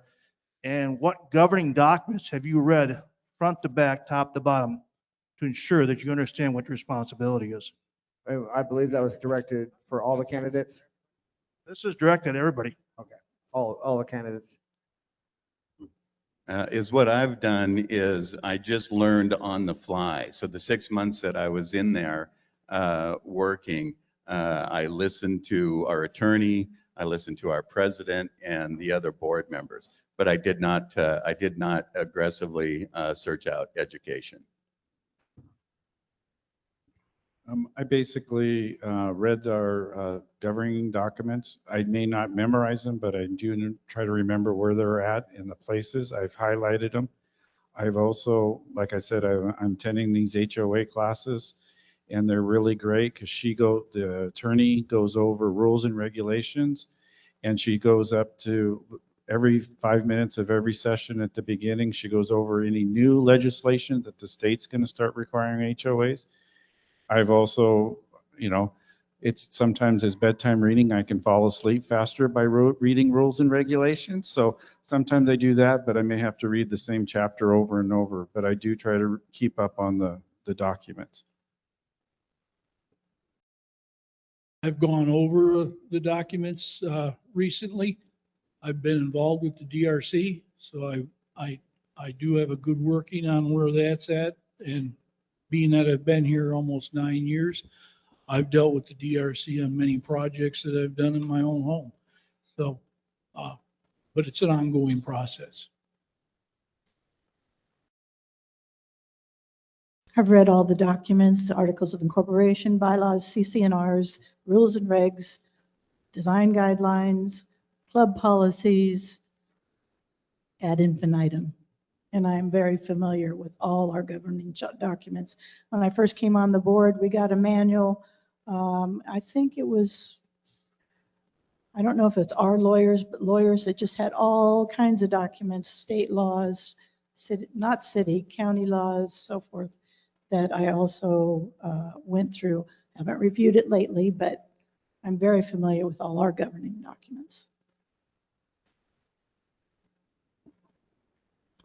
I've been reading our documents back and forth, and trying to make sense of them and understand them. And I think I could find, if you ask me a question, I think I could find it in all the paperwork that I've been studying. And Chuck's HOA Academy, I'm really interested in that, and I'm going to attend either that online, or I learn better if I can sit and ask questions and not have to read it out of a book. That's a good question. I've been through the CCNRs and the bylaws and the regs and the code of conduct and the original documents. Actually, I have copies of all the original documents that were in my house when I bought the house. So, and that's very informative because you can go back and almost tell why things were done the way they were done. It's very interesting reading. And I just recently, today actually, was looking at the changes in the law, 2025 changes in the law pertaining to HOAs. And there's a few of them, not extensive changes, but things that we need to be aware of. But I'm not a lawyer, and I'm not going to promise you that I'm going to spend a lot of my time studying the law. There was an issue came up about the liquor licensing and the BYOB issue. And so I dove into Title IV and looked into the liquor licensing laws as they apply to HOAs, trying to understand where the straitjackets are and where the levels of freedom are. So I can go to them when I need them, but I'm not gonna.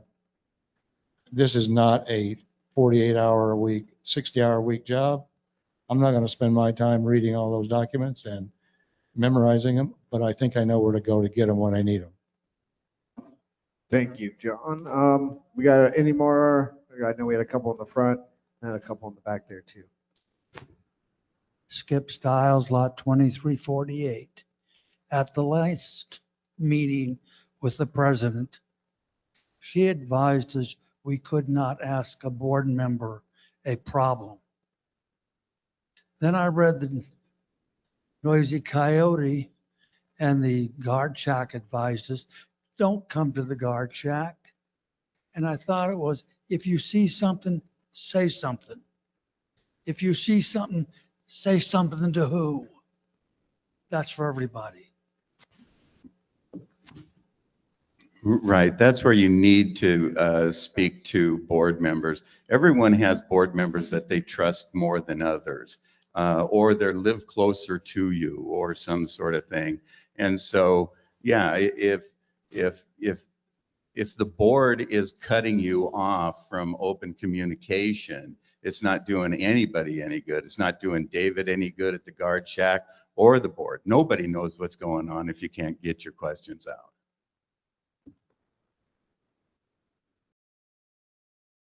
And I have to agree with Greg. I mean, I've always been pretty open at my place, or when I go get the mail or wander around, people stop and ask questions. I have no problems with that. I mean, I didn't get elected to belong to a special group or a social group within Happy Trails. I belong to the residents because that's who voted me in. As for the security or the guard check, I have in the past, if I notice something wrong, and I live by the pickleball courts where the fireworks have been going off, I have no problems calling the guard check. I got their direct number. I call them because I know if they're busy with people and traffic. I've called them, they answer the phone, and they're usually out there right away. We had somebody, especially with the fireworks, but usually the fireworks are done and over with by the time in the middle of the night, but they're always there, and I always know when they're coming by. So I would say first call them by phone. Don't try to stop by, but definitely call them. Like I said, I have them on my speed dial directly to them.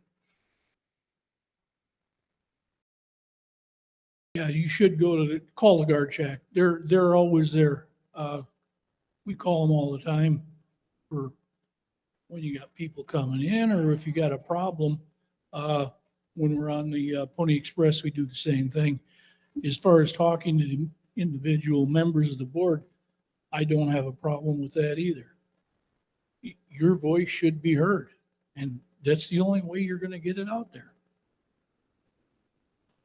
Well, that's my opinion. It's only by the president. Because we have limited communication, I agree that if you know a board member or you see a board member and you have a question, ask it. They may be able to answer, they may not, but they can get the answer for you. If it's a question about how something runs around here, or where do you go for what? And the guard shack should be always available to people. I can't imagine them not being available.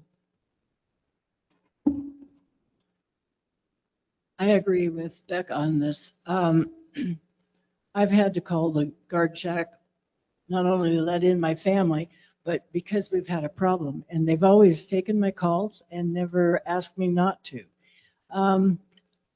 And if I'm elected on the board and you have a problem, I would encourage you to come and tell me what it is. And we can sit and talk about it together and maybe come up with a solution between the two of us that can be brought to the rest of the board members. Yeah, I don't know whether you've seen my little signs or not, but listening is the top line, and then learning. I can't really learn unless I listen. I have 2 ears, 1 mouth.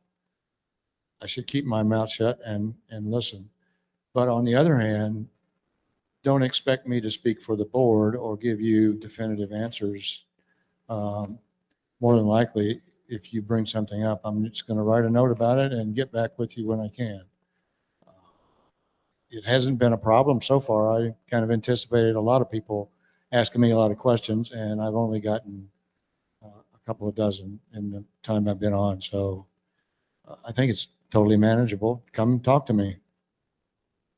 Thank you. Any question, audience? Roberta Ernest, lot 996712. This question is for Chuck. Chuck, you were asked a question earlier regarding using abstain as a voting method, and you really didn't answer the question. You turned it around to more about how you chose not to vote something, meaning a no. Just for reference, since you've been on the board in May, there have been approximately 73 motions with 10% absentations, meaning 8 motions received an abstained vote. Now, normally an abstained vote is used when there's a conflict of interest. So are you telling us there's that many conflicts of interest, or are you just not willing to make a decision? I'm not willing to make a decision on some of the motions because the research I've done and the discussion, I couldn't make a decision yes or no on the abstaining. Audience? Hold on. We have any new questions? We got a new one over here. We'll do a follow back for anyone that has a second follow up. Give everyone a chance.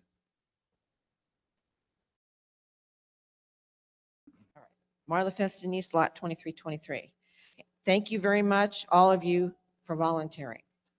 Now, I've been listening to what a lot of you have been saying. This question goes to Becca.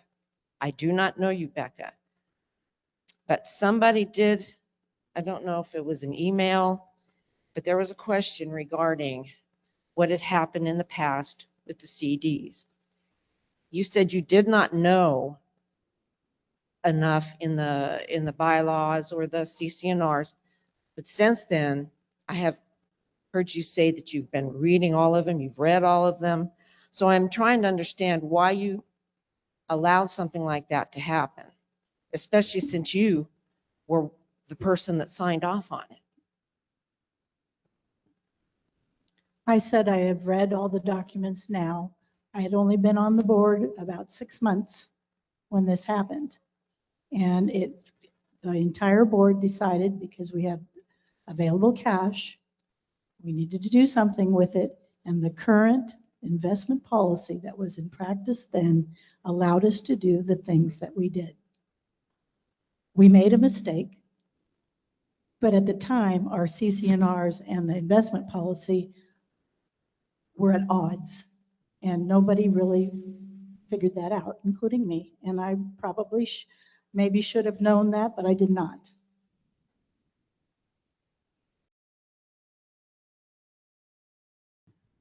I will say, and I just in my defense a little bit, we're all volunteers. When we first go on the board, we don't know everything. And I don't think anybody knows everything when they start. We made a mistake. I freely admit that.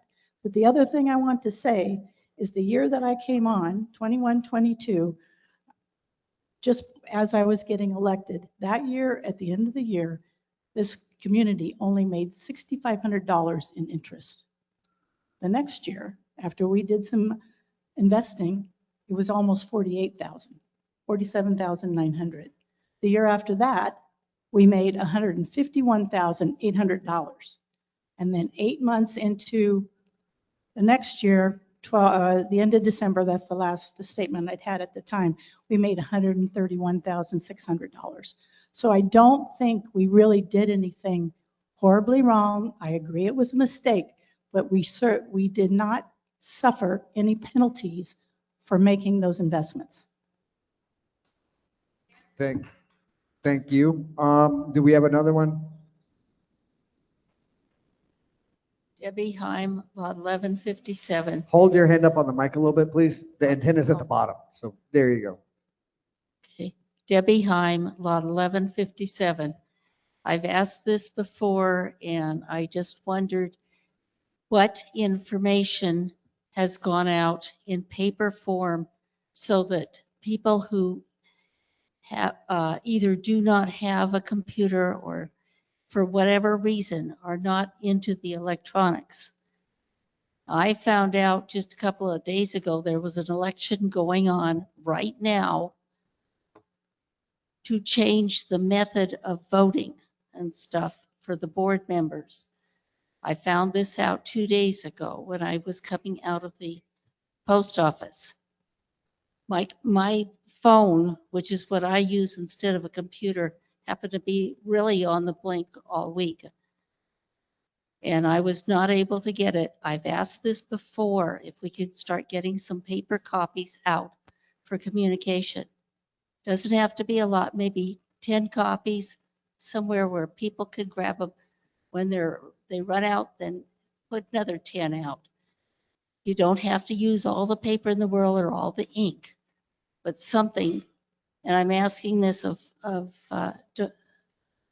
our manager also to allow the people that are not computer oriented to be able to get the communications. Thank you very much for the question.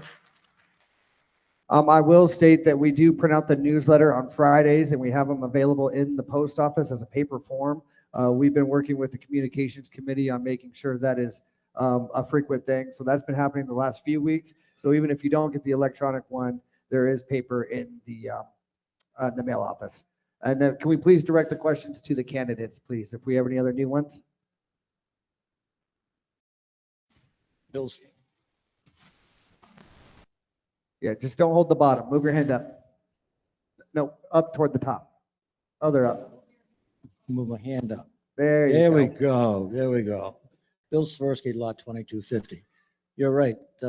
They are available in the post office now, and every bulletin board in the resort has them too. Thank you.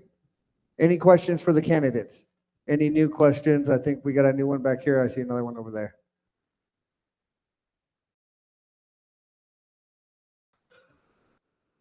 Jeff Matthews, 1793. I've got a question for the whole board. Last November at the planning session, there was an incident that happened. Given the current state of board transparency to the ownership and how it was handled, how would you handle when smoke filled the room and the meeting was insisted to continue when people couldn't even breathe in the room? Number one, what would you have done at that time? And how would you, with the current culture of the lack of communication and transparency, there was no contact to any of the people that were in that room when it filled with very nasty smell and smoke as to what it was. It was bad enough that, if you guys don't know, I mean, the hazmat showed up, several fire trucks showed up, the fire chief showed up, but nobody in the ranch, nobody in the facility knows what happened. So how would you, given the current culture, if it were to continue, how would you handle that communication to at least at the very minimum, to the people that were in that room when that happened? Thank you for the question. I believe that was directed to all the candidates. Well, obviously you evacuate the room. And I think they did.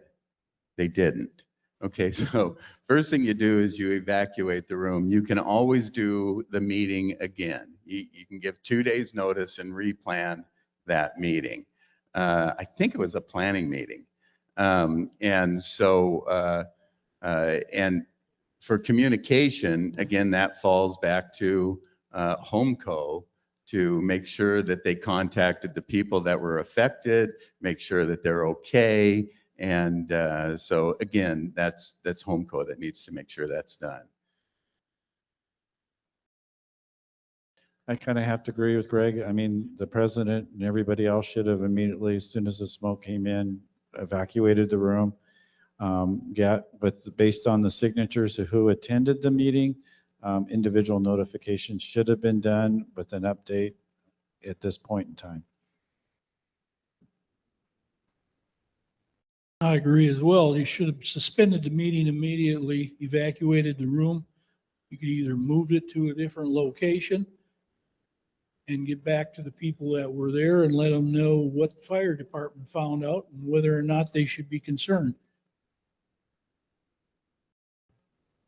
I believe the room was evacuated. I was in that meeting. Yes, it was. And the meeting then was reestablished here in the PAC. It took everybody a while to get it together and get out, but everybody was evacuated and they started the meeting up again here in the PAC. I agree, maybe a notification. I'm believing it was not anything toxic, and maybe management could have put out a note just in general that anybody involved in that, there's nothing in the air from it. Other than that, I think they handled it fine. I agree, the room has to be evacuated immediately. Don't stop and pick up your stuff, just get out of there. Because we don't know what has asbestos in it or what kind of fumes those were and where they came from and why they came from. And I agree that once that was found out, that should have been communicated to the people, not only in the room, but to the community. Well, I was in the room. We did evacuate. We came over here and restarted the meeting. And you did, I think, put out some information. There was an investigation. There was no carcinogens or any of those other big fancy words that would affect any of us or our health. So it all turned out good. In retrospect, could we have done things a little bit better? Sure. And that's how we learn.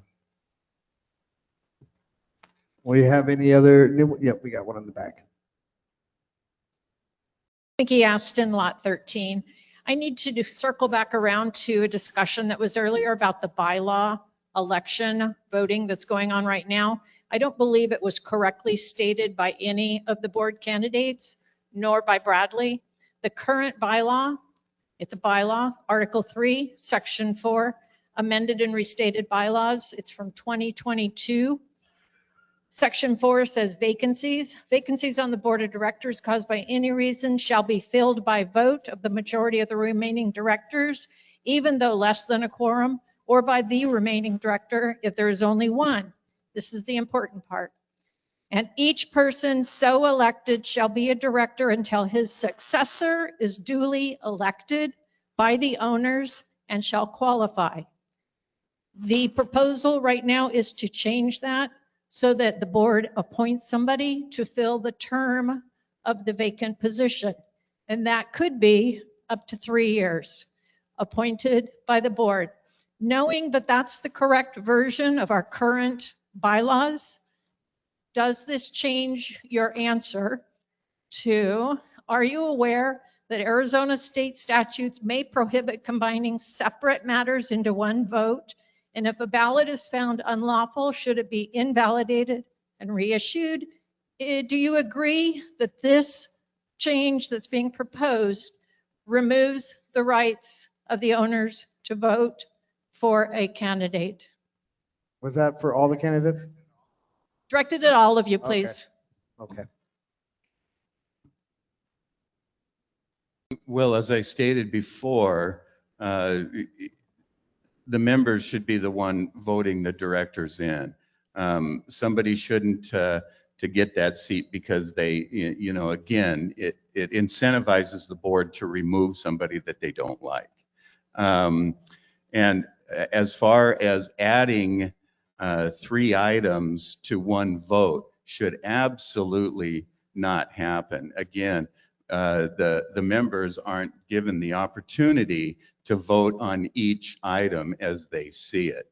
And so is what it does is you might want one thing, but you have to take another thing. That sounds like voting in California to me.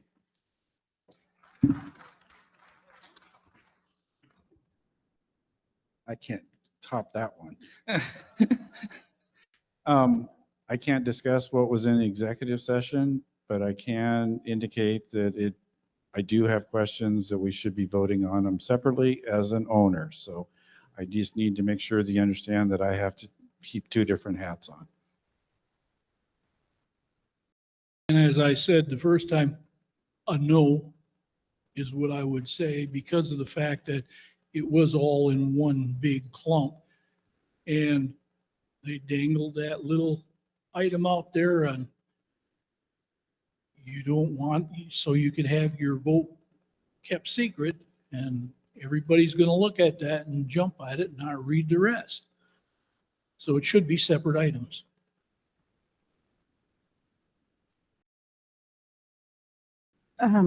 I think you probably have a valid point. I just reread them again.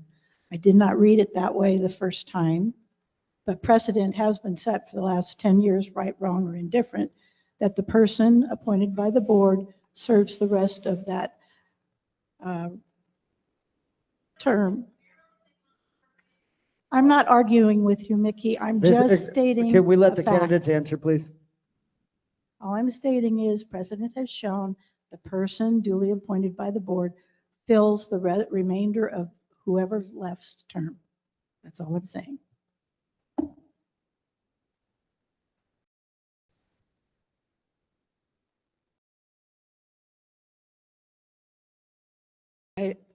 My opinion is that take John, for example. He's filling a spot that was vacated and that he should be able to be in that position. I think he should be in there until we could get an election started, even though it would cost us a little money. It probably is the best way to go. And that's what's happening now. And the other thing, if we find out that we have not done what our bylaws and our CC&Rs are, then we are in violation and we need to redo that. And we can be educated by you, our residents, that, hey, you guys, you made a mistake and we need to get that fixed. So I think that there should be 2 votes that personally, each of these should be broken out and voted on separately. The way I read this is different than the way that you read it, Mickey, because their successor, if they fill out the full term, would be in that cycle. When you read the original bylaws, you see the cycle that they try to set up in the first 3 paragraphs. The 4th paragraph speaks to this issue. But I can see that it's confusing. So those 2 line items in that vote should have been broken out. And it's going to cost us more money to do that. And that was part of the rationale for not just going ahead and combining them to save money. But I think in retrospect, we should have separated those 2. All righty. Did we have any other new questions? Any new? I get to hold it this time. Thank you. Michelle Stoltz, Lot 444. This question is for everybody. I would like you to respond to this. If you're elected, would you support, recommend, and do your best to insist that any changes to bylaws, CCNRs, or other Happy Trails community governance documents be presented and discussed during an open meeting where homeowners could have the opportunity to provide input, to ask clarifying questions, to help them determine whether or not to support that change before ballots are prepared and sent out. Yeah, absolutely. This thing should have been happened. This should have happened through an open meeting. An executive session is just a way to hide it. And so is what happens is when you go hiding things from the members, and nobody trusts anything that's going on here. So absolutely. When I first came on and moved into Happy Trails, there was bylaws and changes. I remember one issue that Barbara and I discussed over flags. And it was done in an open meeting, you know, no sports flags, but it was done in an open meeting, so I understood it. So I would like to continue that should be happening at all times. Exactly. An open meeting's the only way to go. People don't know what's going on unless you tell them what's going on. And you got to be able to let them respond. You can't respond, you're not voting for the people. I tend to agree that it should have been discussed. However, our governing documents only require open meetings for changes in CCNRs. So they did not violate any rules. I'm not saying that it shouldn't have been discussed. It probably should have been discussed. And everybody know what we're voting on. But according to our rules right now, the only thing that has to be open meetings is the CCNRs. So far, I agree with the three gentlemen. And I think that if the CCNRs dispute what we're trying to do, then we need to change those. Did I misunderstand you? What I said is in the CCNRs, it is outlined that we have to have 2 open meetings. There's a whole list of things that we have to do if we want to change any of those rules. That is the only place that's listed. It's not in the bylaws, just the CCNRs. I agree they should have had an open meeting, but it is only required in the CCNRs. I think we should have open meetings for anything that's changing our CCNRs or our bylaws. So this is a good example of where when you set priorities, you kind of get sideways sometimes, and we think things are so urgent, we have to do them immediately. And when you look at priorities, urgency and importance are the 2 main priorities or criteria that I look at. And you can't let urgency dictate bad judgment. So I'm not saying bad judgment was ever made, but sometimes we let urgency dictate a timing then that turns out later on to be not be the best thing. Think through things a little bit. Talk over with the people involved, you, and let's have an open meeting about these things and let everybody's voice be heard.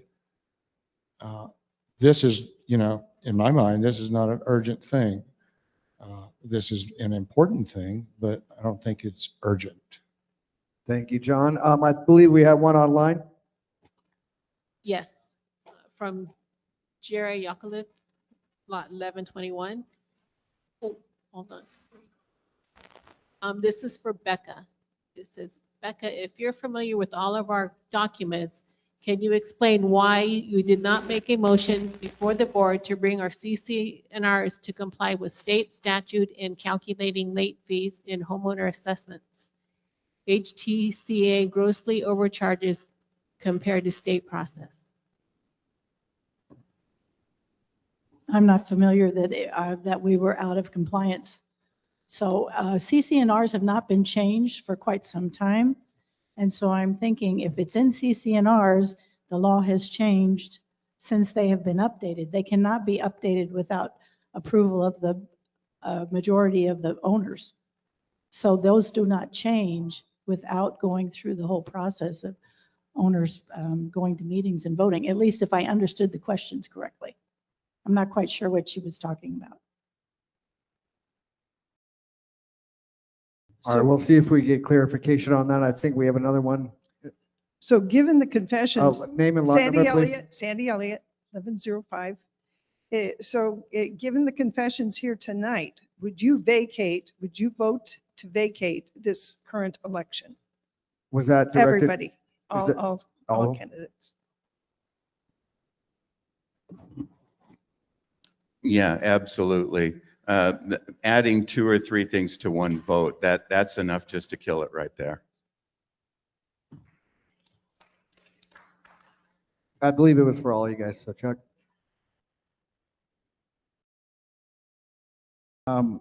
Yes, I think that we should relook at it and vacate it at this point in time. Yes, I agree with that. We need more information out there so people can make an informed decision.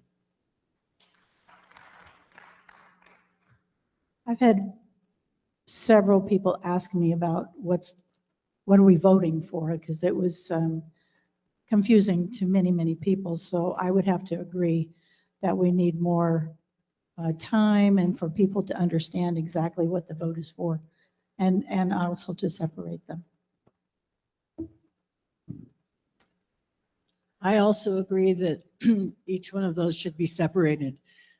Just putting them all together, summing them, shows that we're just trying to sneak something in that shouldn't be. And I think each and every one of us should be able to vote on each individual. Does that mean I don't have to come back tomorrow? Yeah, I think I hear the majority here, but you know, this is an important thing. Let's don't be urgent and shoot from the hip. What does the association and what does the community at large feel? I think that we need to have an open meeting and discuss this openly. I don't have a dog in this fight. To be truthful, you know, but I want to do the right thing in the right way.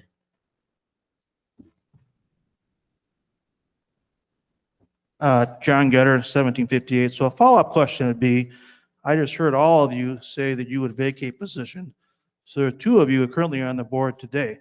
So I would expect one or both of you to bring a motion forward at the next planning meeting and at the next board meeting to vacate the position.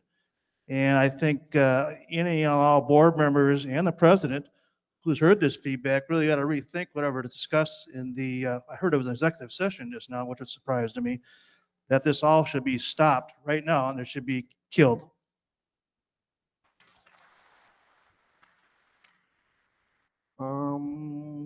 I wasn't sure if there's a question in there or. So it's kind of the same question before. Do you feel the same way? This should be stopped. Everyone. Yeah, vacating the vote would be the way to do it, just to stop it. The executive session, I believe when I saw it come out on a blast, it said no agenda. So no one even knew what was going on there.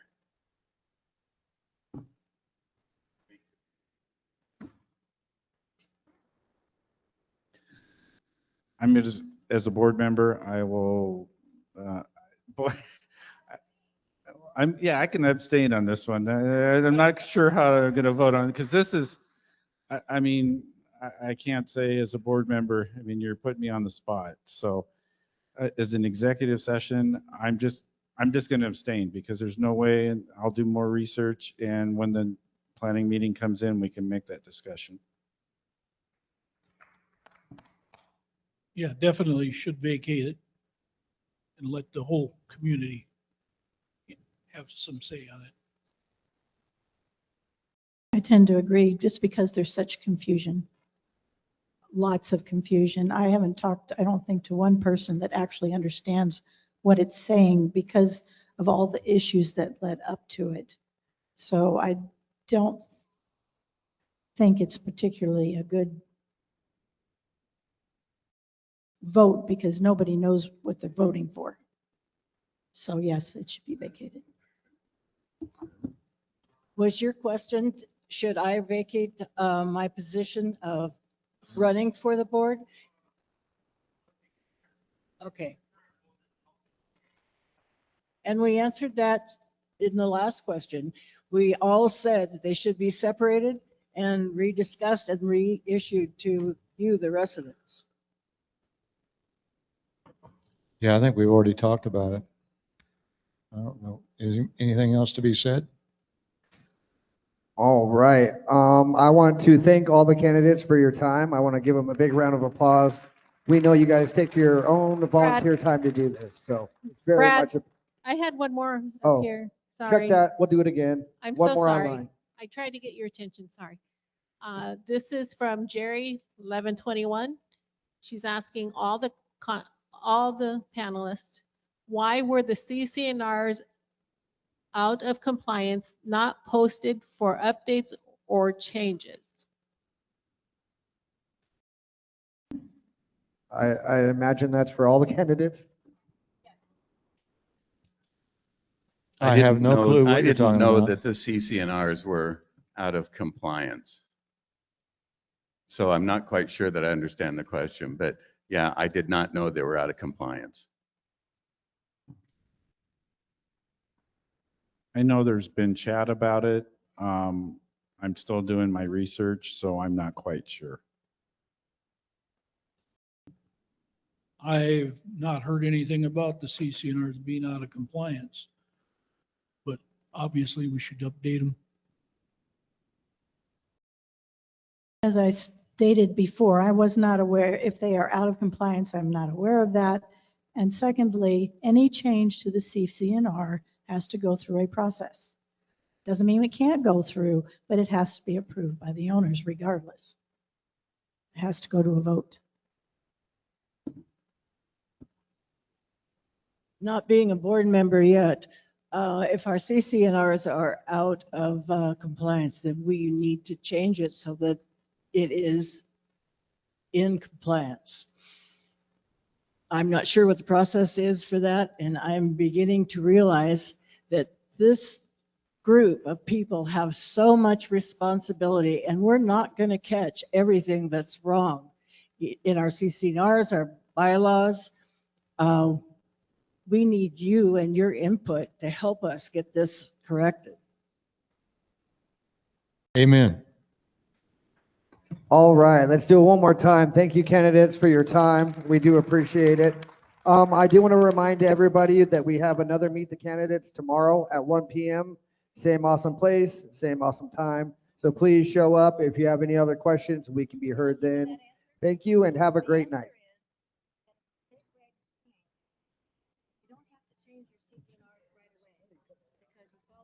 State regs are. If the CCNR, if the state